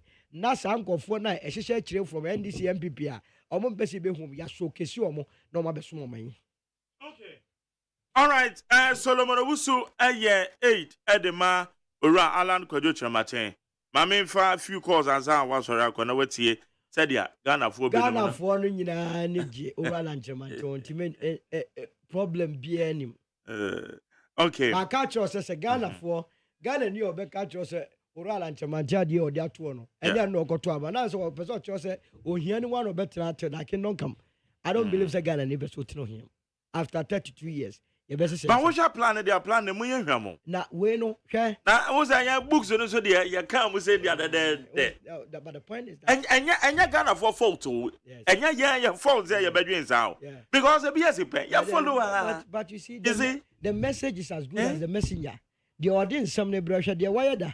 Makacho ne dwumedi o Empretech otete Ghana for Kasapreko ka ho a ene omudi omudwuma ofiri oko Enterprise Africa okacho so the Africa Continental Free Trade ebebro me no ka se ni ho okacho so ba be one district one factory eni ho no what the Friday we ma wa ye automotive development policy and ya asambo cars wa ye export policy by 2030 also close to 25 to 30 billion dollars and also the whole wakacho say and diversify the base of this economy. Every NC pub abroad starting 2007. And the message is as good as the messenger. Why did the assembly man? Or no quaffle, or credibility, or you're competent, or that compassion, or could take Christos sue. That is what we are looking for. Now I can tell you so being one contests election where or attributes are Mabu boy see oral and chamanti. And then me comfort. Me, I don't follow Bia when you're serious in life. And I don't follow Bia, it doesn't mean his word.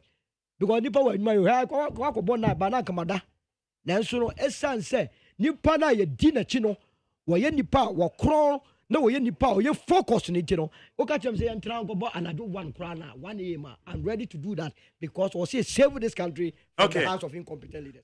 Right 0303975487 0303975487 na menye wa dwenchre.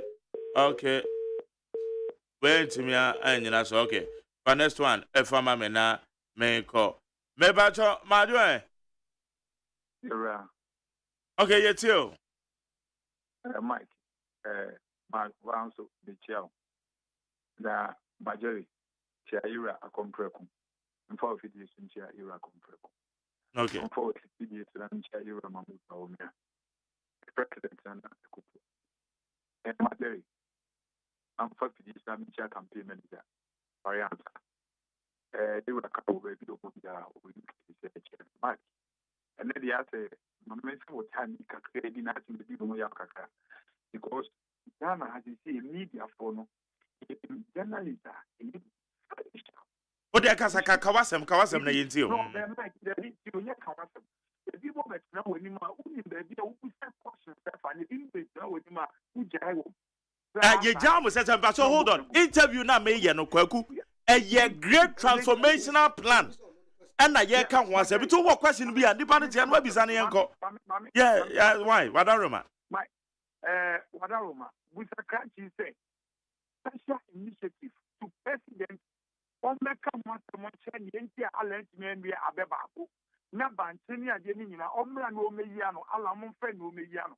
Near why you be done, Tani say you Gruma, you say why you be done.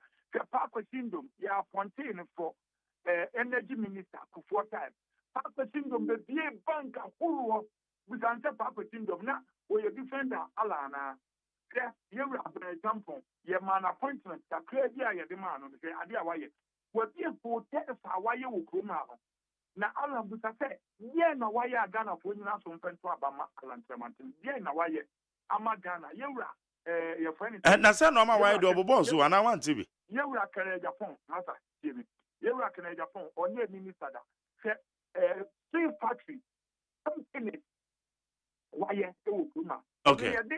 Factory for a man who said, if he's saying, you know, I can afford you to Obama, or you baby politician. Everybody know Alan Chamantin is a baby politician. Yamana won't come once a month. Yeah, no, Ghana won't pay you from Obama Alan Chamantin. You obey what Bermuda and one say, I did why what a mebuno and I ever go Ghana for on Tambaco, on Tambaco, name achievement in Yamayini. May a cat say, a Goma and Sambo Kawa, Mitonka. You have 5 committee under Army County, 5 committee, called chairman. One more move to $1 million crack 5 committee. And when the chairman say, well, don't feel one more positive here on the chairman, 5 committee. Only last week. Your power appointee in our main office. And penny work from move to Kuma. 5 committees in the camp. You can't start work at the out. I'm telling you. Yo, Matabeda say. But you want another government and to be our one. Who of flowers and you make my now here. And you will need to. Madam Samantha, next one. Okay. Better say, go. Mamefa, do Majo. Good evening, Honorable Major. Yes, I too. Pastor, you're from a bright time because I feel I was so. Okay. And I mean, in short, we so I'm born by. Mammy, Falcon, I was to Nami, Regional Chairman, Honorable Ashimo, so the old Yami and Capapano, on by Yami, Honorable Utokuno, so any Chairman Joe, any Honorable Bolo. Maybe Honorable Alan any problem there. Niniana or Tio, and as a campaign manager, or Becca Sabi. Nami Visa, watching now among Penny Akufado. I say, vision or walk. Because on Penny Akufado, a minister, I was trade and industry. Or say a promise Ghana for there. Almost factories, Ghana for. Factory now, Mukayano. Yembisa say, factory do say, and I have a parliament, Etimia Bois, Ama Asia, I pray Ghana for you, Mauma, Yeva Coco to Abaman say, Ombrambe Oman Penny. And Casa position one day, and Otinani baby, a genu, and my time will buy say, or the division, Ghana for to Abamana. And come medinity, but what now? Emma President Akufo-Addo any daughter Mamu Bomia, and you so we are also have the party no more. Ukwa kotiu party Ghana for 2 Swaba. Abrawan years to be a farmer Ghana for. Ye probably obey your my Ghana here. A former President John Dramani Mama.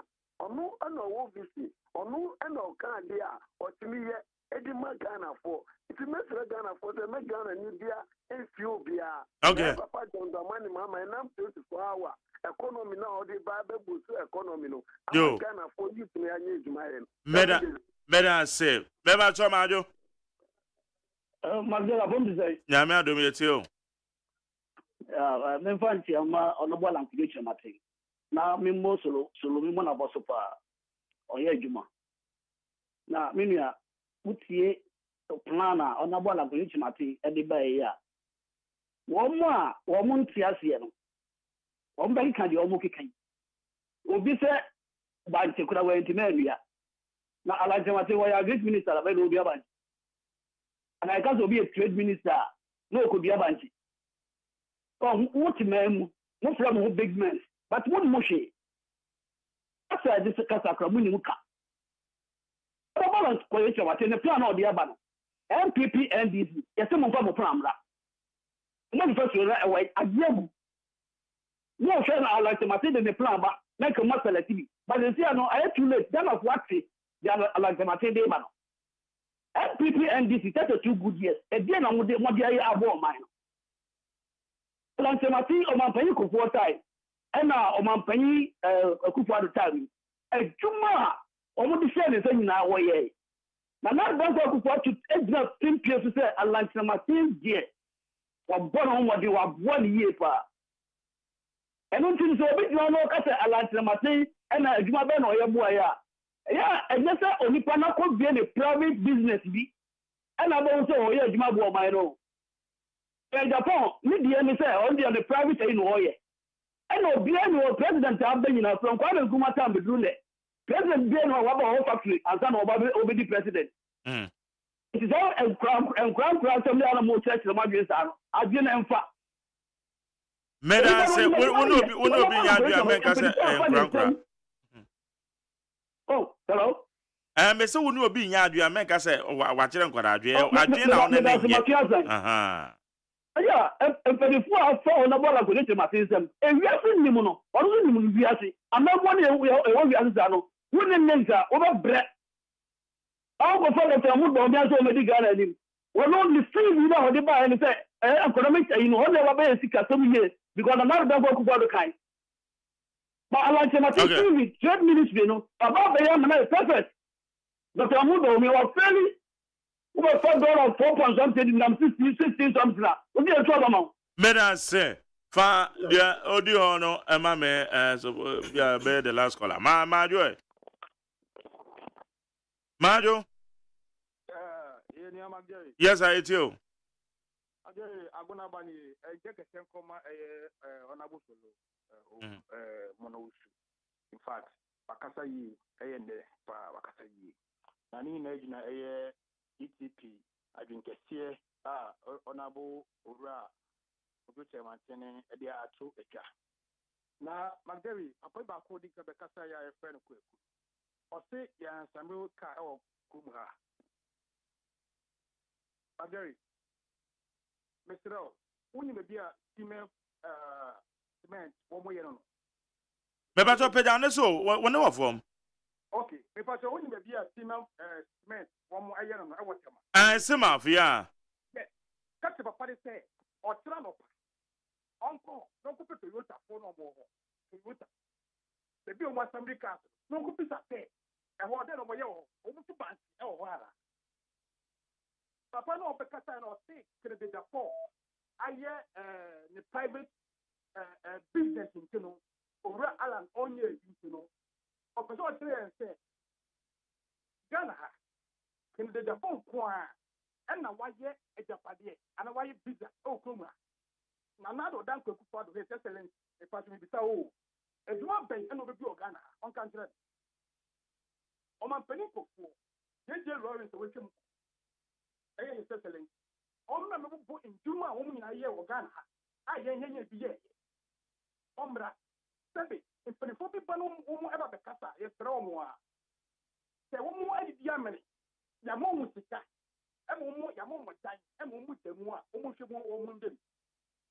But the woman for the visit woman, then, and yes, Rome. Okay. May I say, I can part over Alacosta Martin. Eddie Alba, yes, Rana Ghana for you. No more to a banner man coming December. Na Ghana, I better say my part. Eddie, but I was Magdari. Okay, and I'm ready to say. Solo, enti ukwe, yaso boss. Ede no yeah. Kwaku tete. Ya me 24 ya untie. Because oba wedi ka be ready no say ya assemble kawa. Ma ko jiri say ya assemble kawa. Assembling plants wa ha. Enti I say trader we ka say onya ntro ni di. Ateni ya wodi ora ba obia ene ne yere a ene o se ensan koto abama ba omia ne ne yere no. Ya na esre. Di omne say medinka kan yoma bebre ora lanchemante aye wo ha. Na ma menkyere bibim na ontiase Alex ene wo mo a adwene te say Alex say. Ya obibi a friend public good and our public interest and your private interest. Alex ntiase say you but a public life wa or policy bia it must have public interest. What is public interest? Say oral and chamanti the policy ba na say assemble ka ha the public good and as a public interest the woman say obia why ocean mechanical engineering e Kwame Nkrumah University of Science and Technology anka enya sa policy na e de assembly ne ba ha ko wie school wonya adwuma nya no obenya adwuma no bia ye kira sa policy no serve public interest. Private person no ono de oje e de gu bottom but ye do ba public space a what do what to watch and o policies in yano a boa man saying that is the difference between obia or ya badma and obia ya private adma and it de bia say kasado ko person draw your friends well and jamante rather the Canada ya na already killed him abi was say bancha odua ayaye onim the history ayensu starter oral and jamante initiative de buy one go put at the end this for koto ya na akwa court case one go put ha na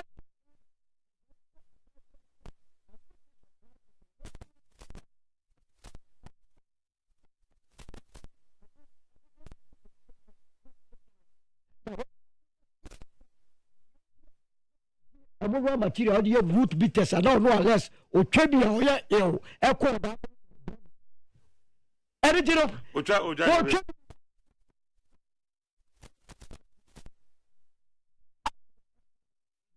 unzo utwebu oh me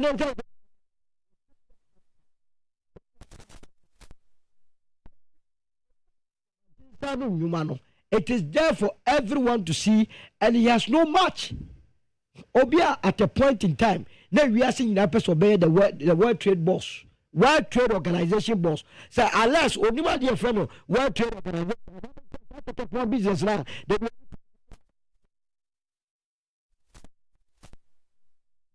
you should also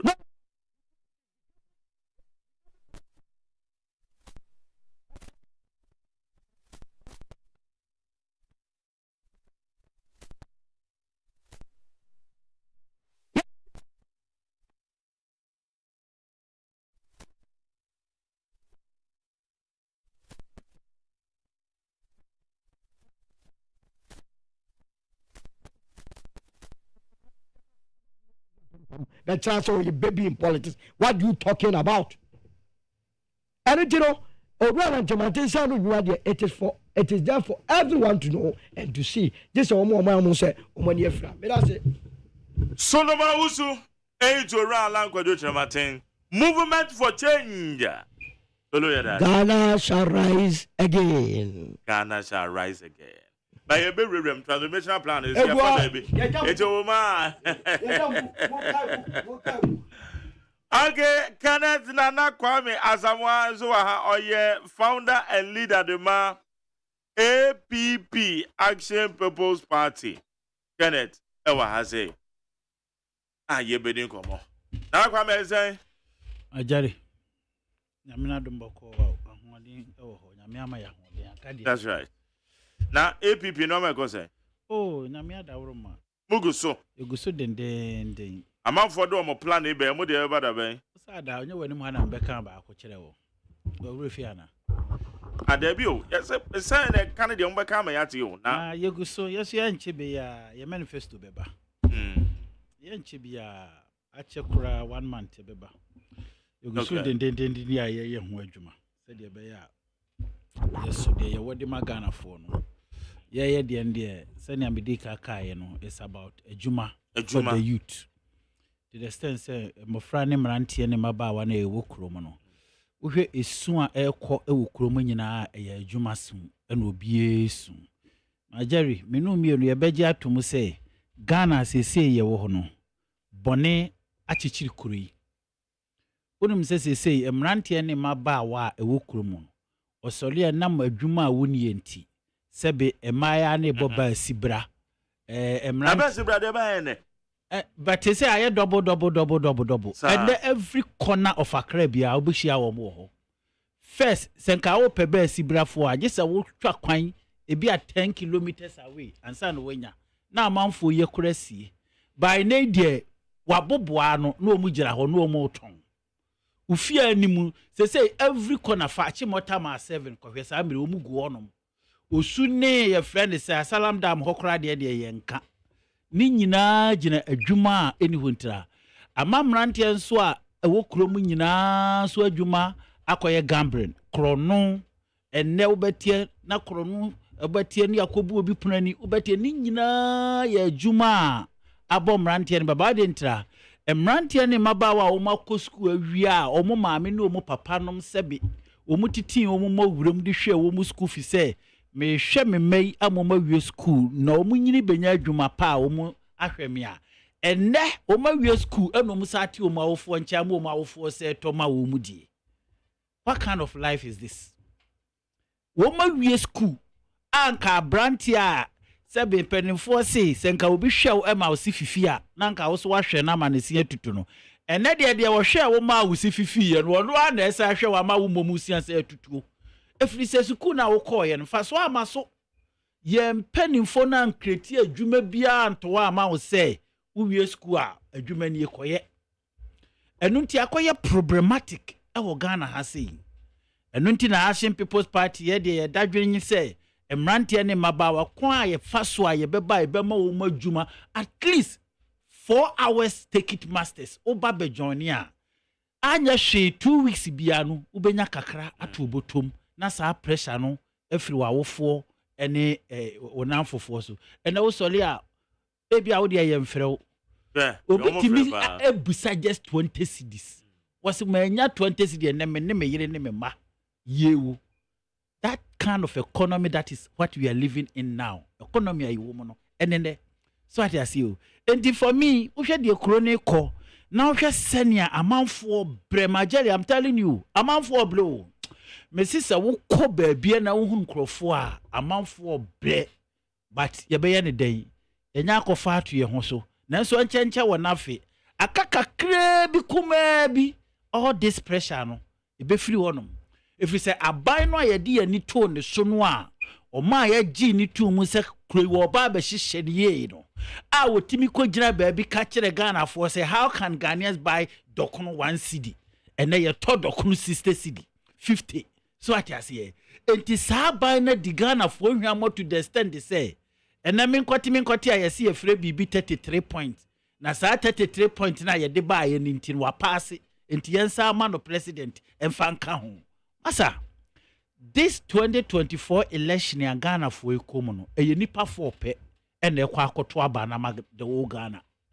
A nipa 9 pen a cotuaba, Woman mudika cotuaba, a petty traders, Yama minum, ya papanum, a sabi, omuton ya dua in tosu jane nomono, woman they could make a decision. Omu free one or more, I drive a 4.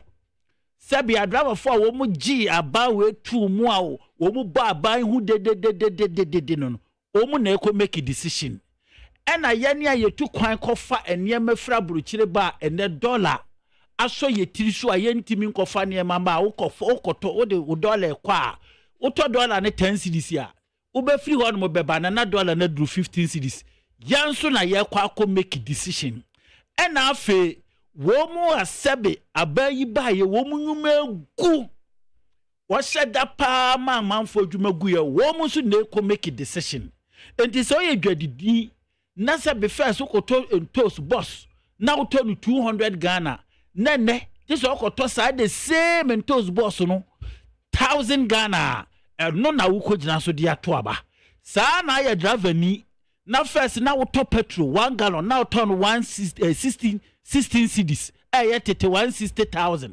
na the same petrol gallon no uto no 600,000 no eno na wo kogina so ato aba na wo ye dwadini te se me na wo kokwan so na first ukuta 42 million Ghana cedi na 42 million Ghana cedi na wo sesa na otiminya $10,000 na the same $10,000 no this ukuta 160 million Ghana cedi which is 1.6 billion now just the same 10,000 and no and I yes you kojina so dia kotoa aba this time and it's not about rhetorics, it's not about the point, it's not about way, no, it is about the inflation in your pockets and when I was APP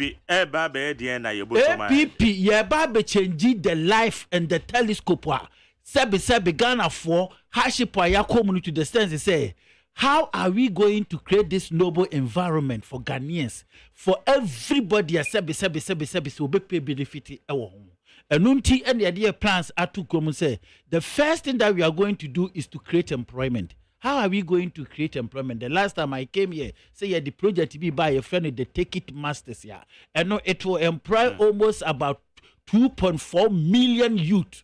a ye to bicycles ya ye de be ma wo mo de be fa krom a driver fo a wo ma so odene a ha men park was ma park a ha men ko speedway was ma ko uni licenses uni driving license uni insurance was me drive.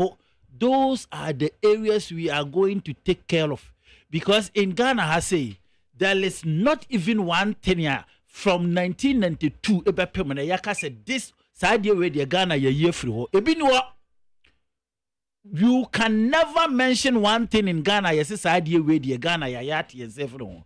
So we are going to look into the area of transportation sector. Said the Debia me catch on say we are going to build vantage point. You need vantage point.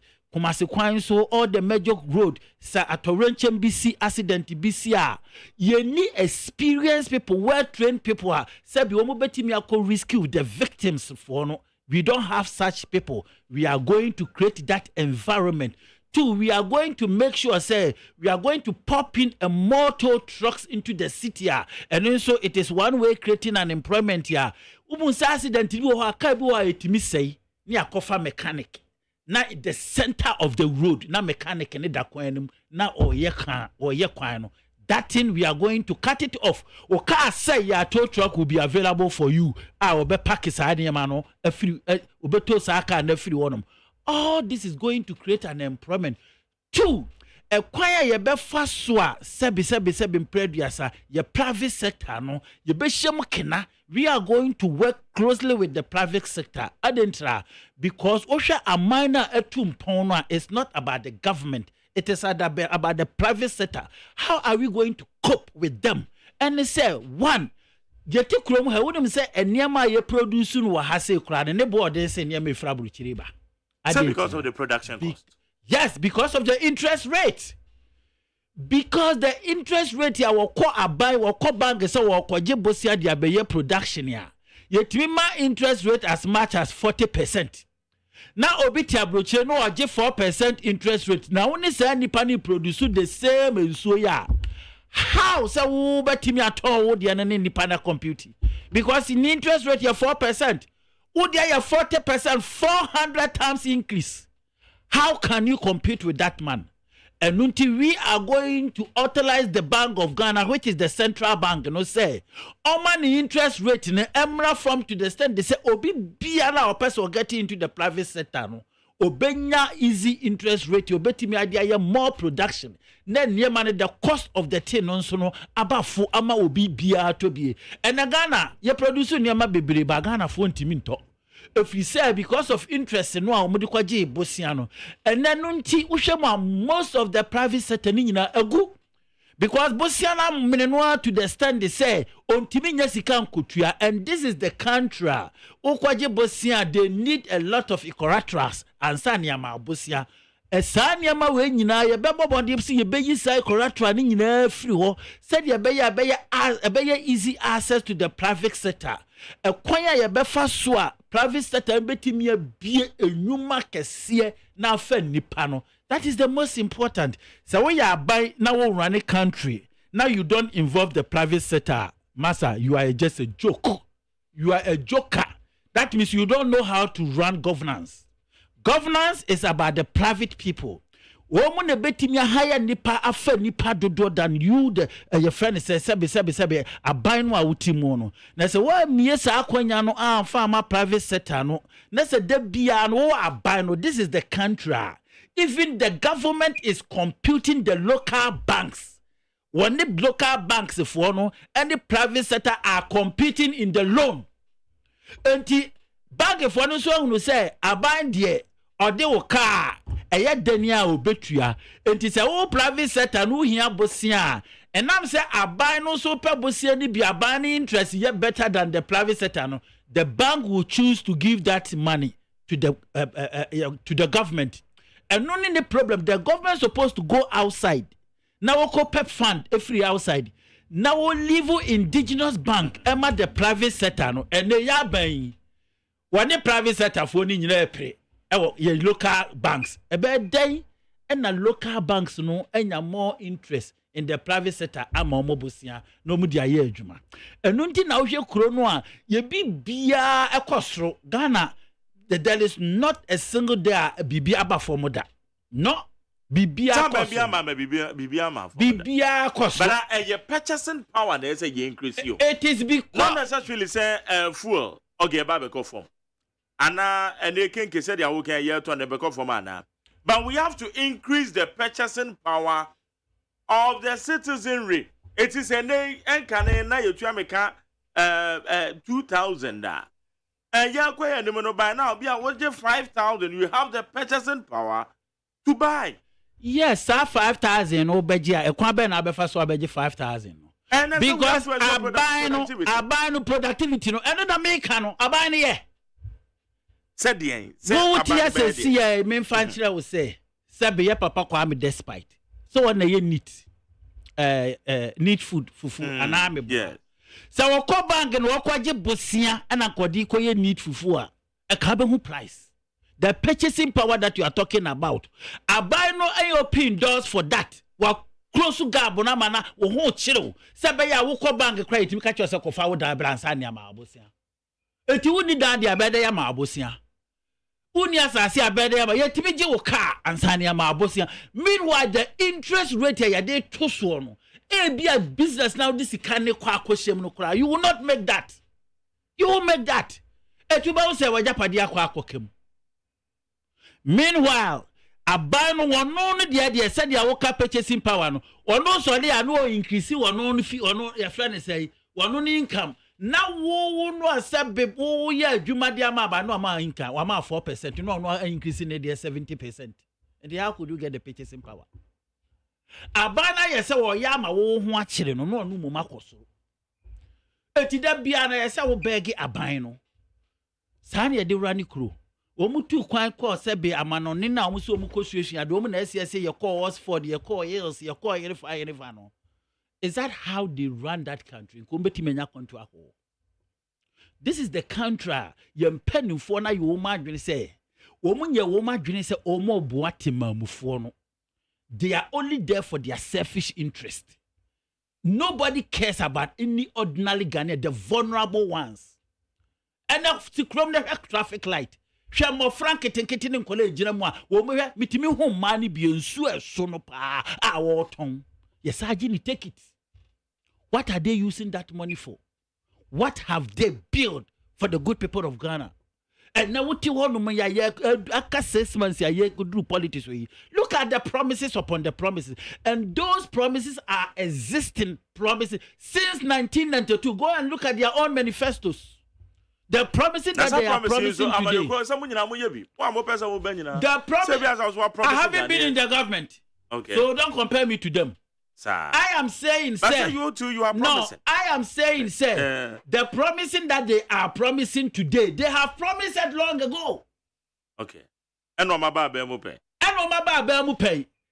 That is why they are still promising the same thing. That is the difference between me and them. And then Dr. Mahmoud Bawumia was talking about digitization.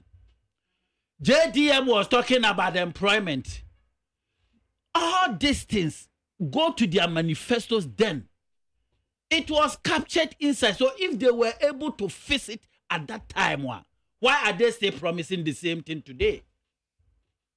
Because they don't have the ability and capability to do that.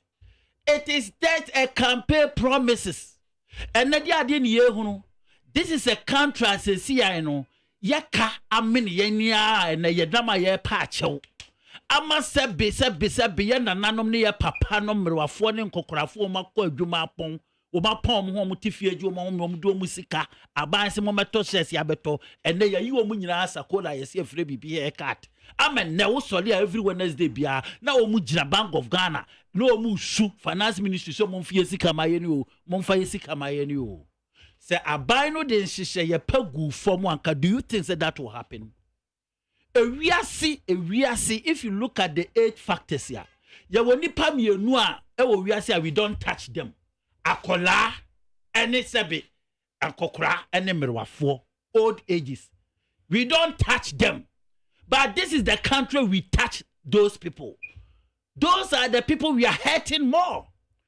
Why juma ni bre nyina kwa ahomijema nkasebe yeso okotrafie no oginani no, and then those people are out there crying because ya gini sika. And now the policy be bad. The policy, we don't make the policy to benefit Nkola.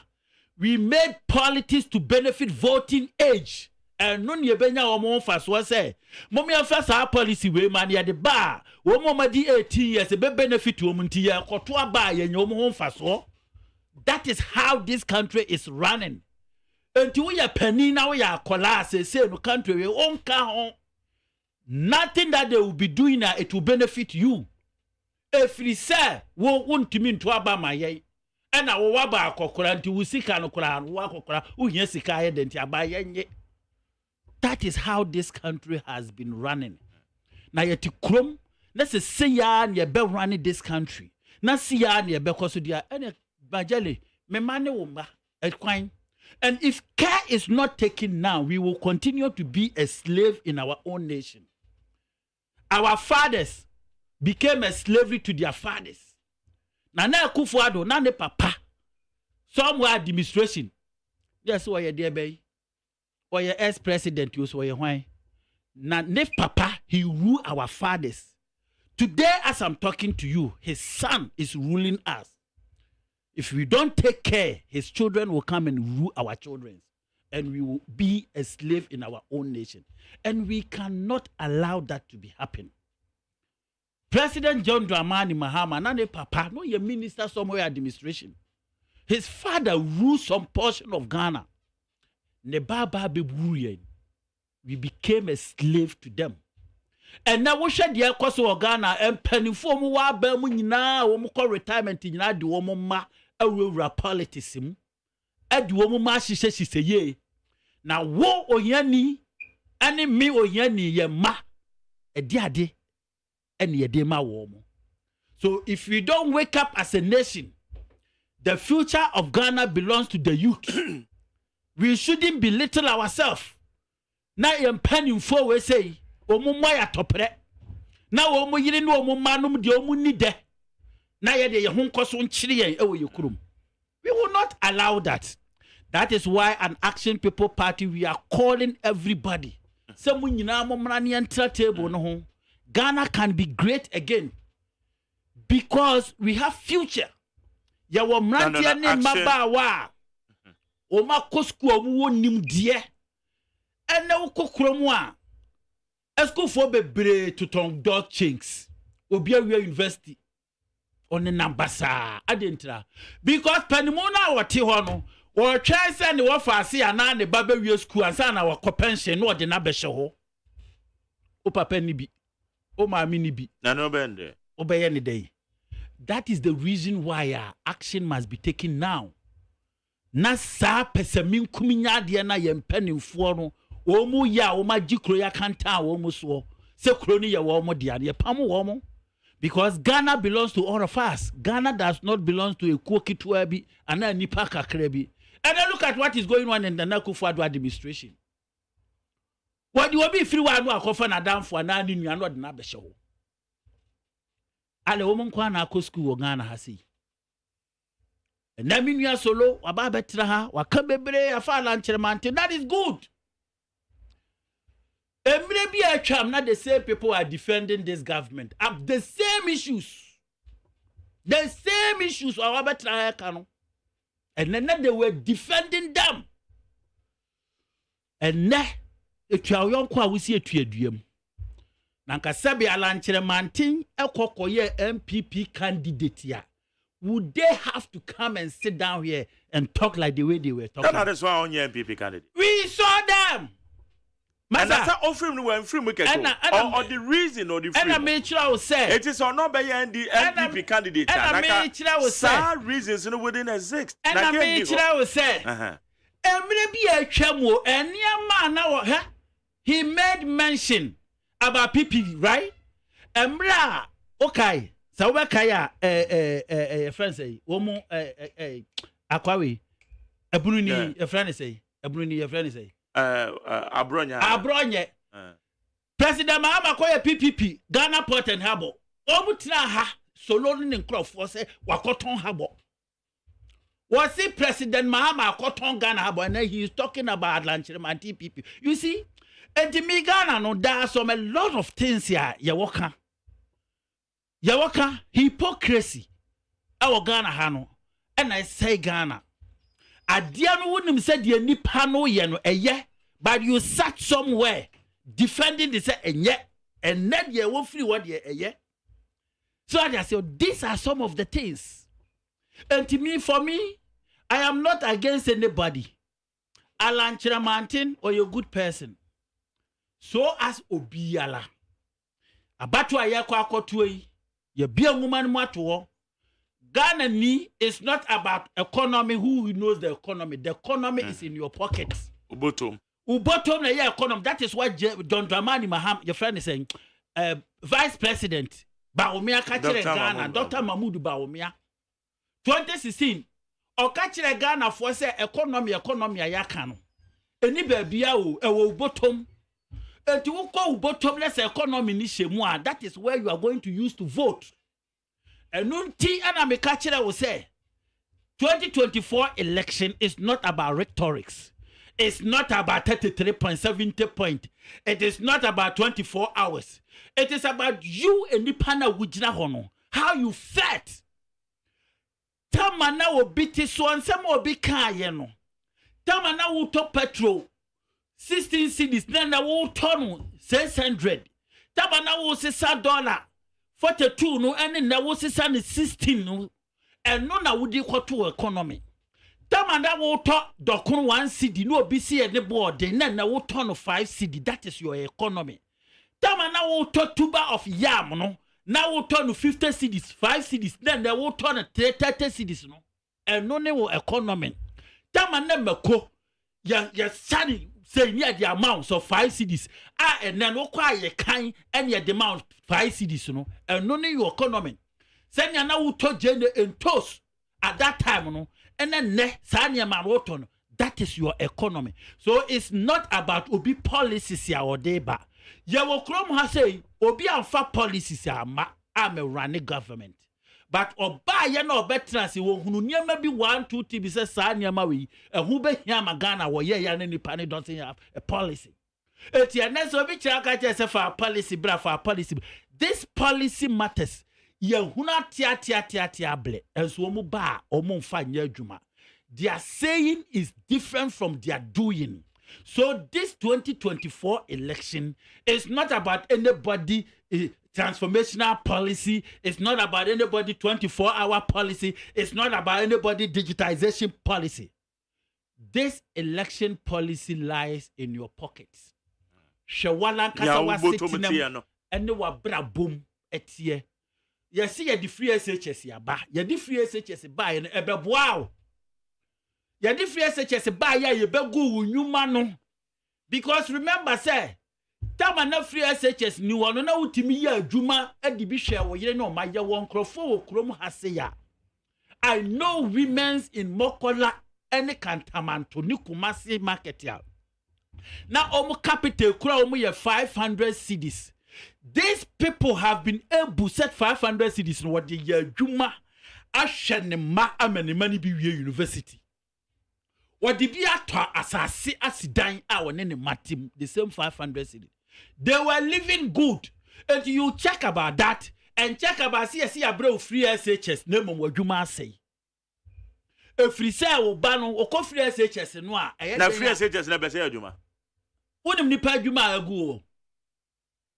Wonim say Abawe is the only government here. What the bonkum ma wade ano di ni fansa for the chi no age afri wonsem. Yet ya say Abawe baye. Do you know how many banks how many your friends say? That is why how many your friends say susu for woman microphone. What how many? Magajeli. Na me call Kantamanto. Microfinance for almost sorry omo ba Kantamanto. Omo timi madwadifo ni bi 200. One man na microfinance ye adwuma.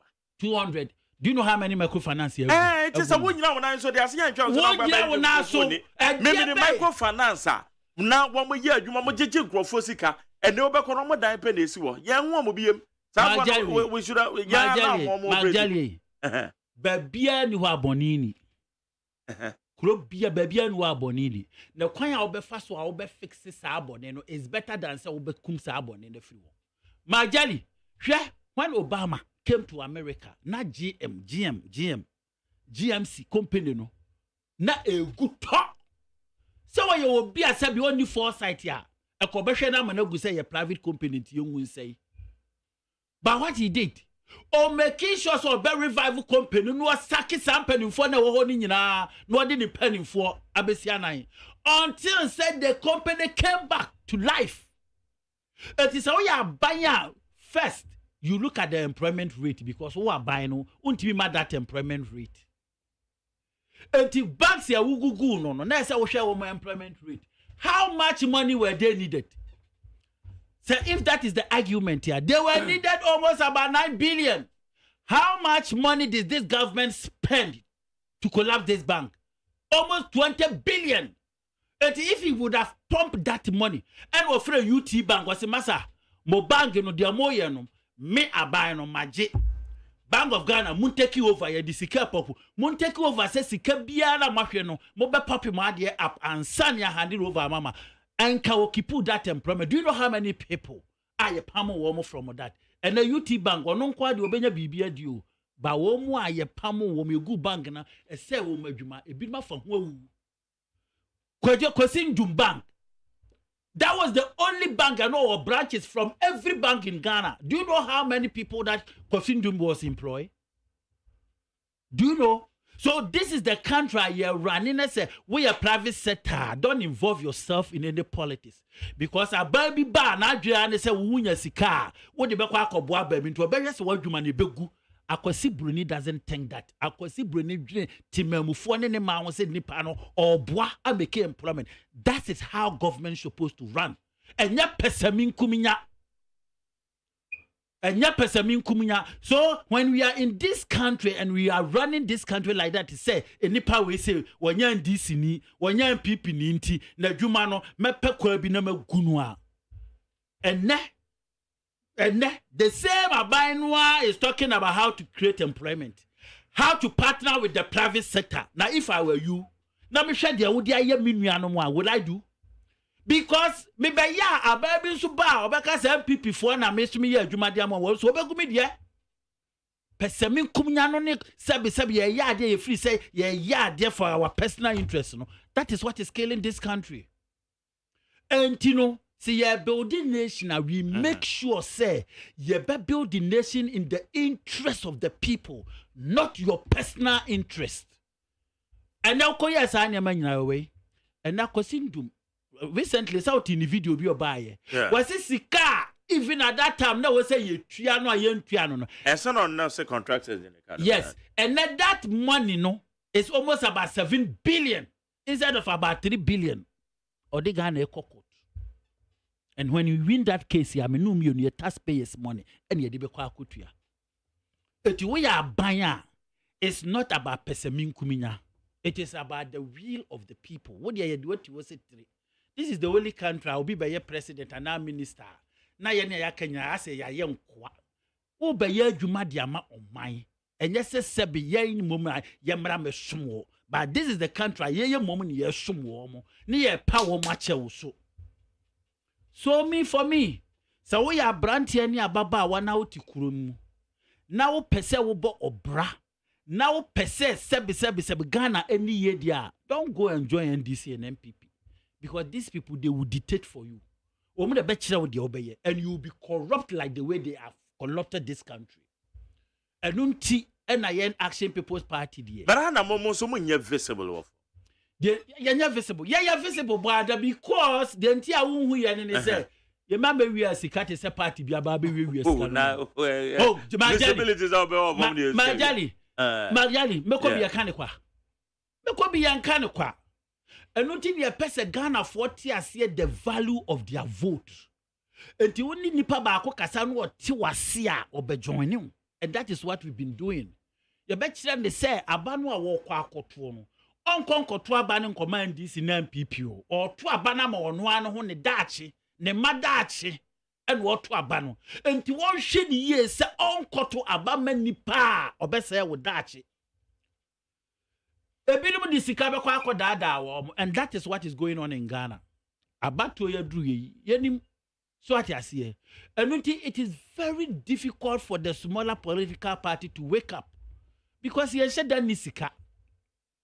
So what you see, so they valued money more than their personal life, and that is the reason why.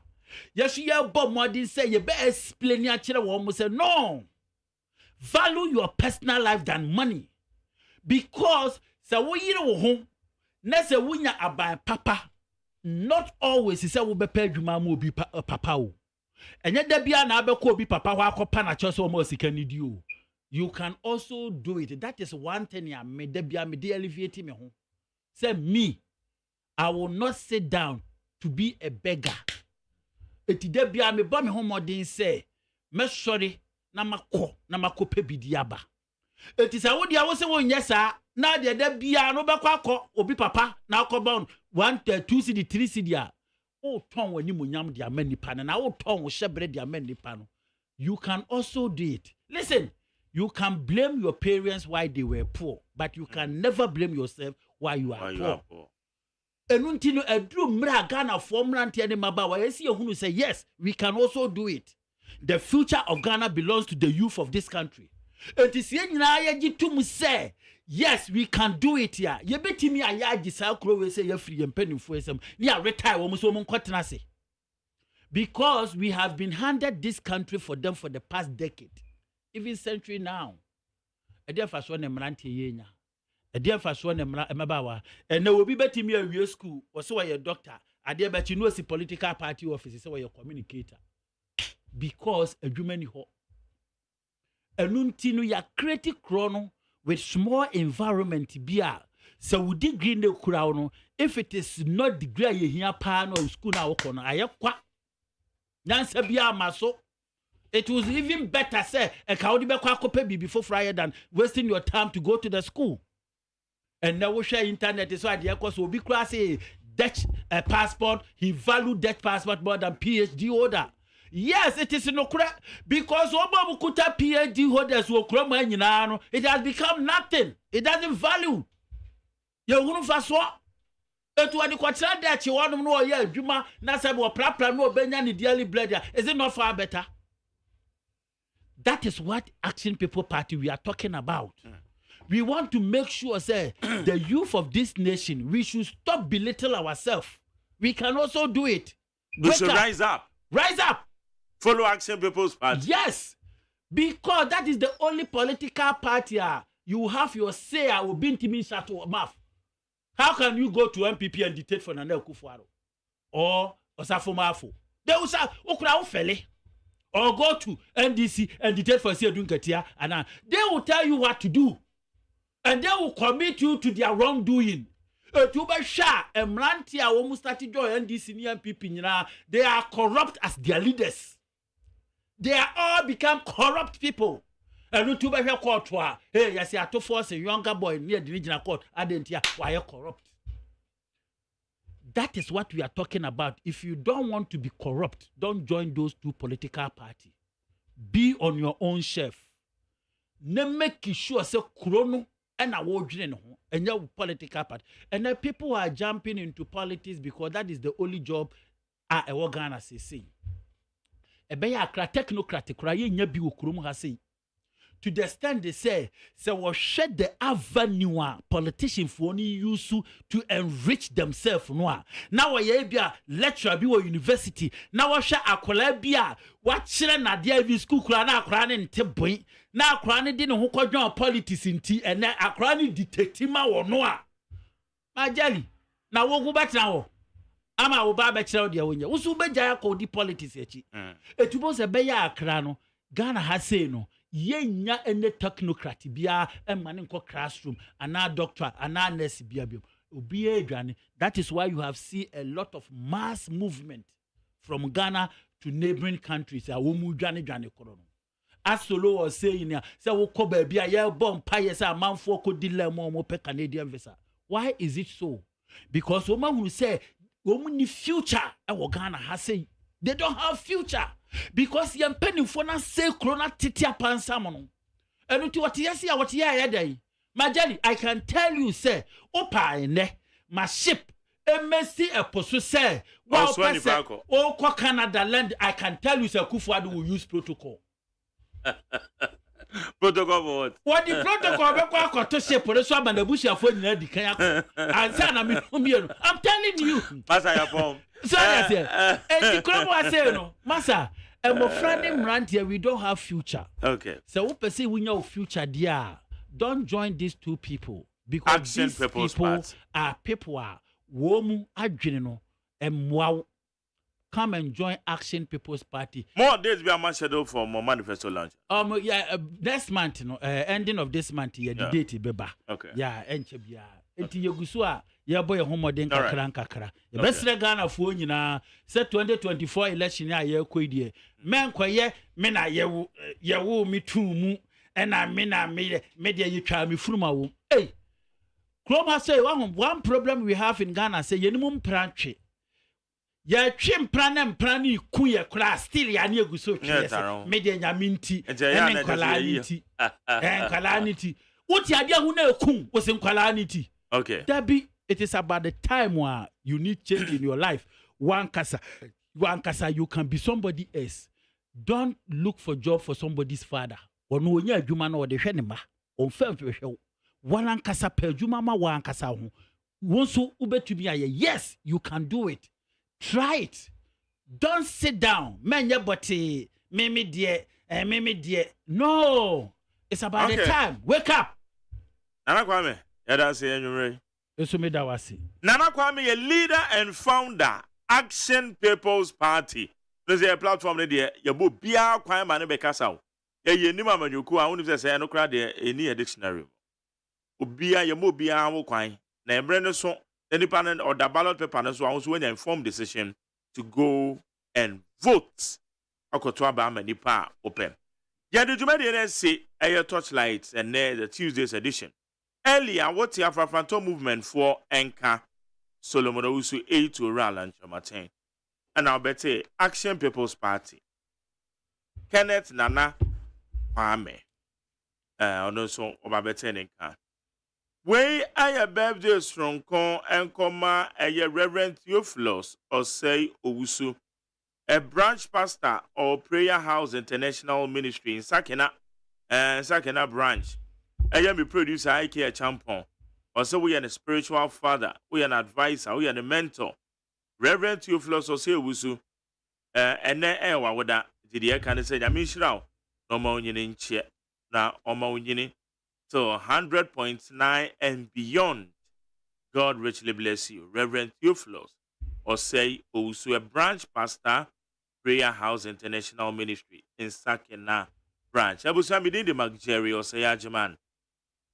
DJ Bosco take you over. I care champion Bomichido. Obibia with tia yada. So mama your Facebook yadamasi YouTube channel yadamasi. One so I went to me and friend and texted Mukana Modoso. Also yadamasi pa. Otin about 5:30 Beshia Ghana Munti will need 100.9. Yeah, sorry. DJ Bosco.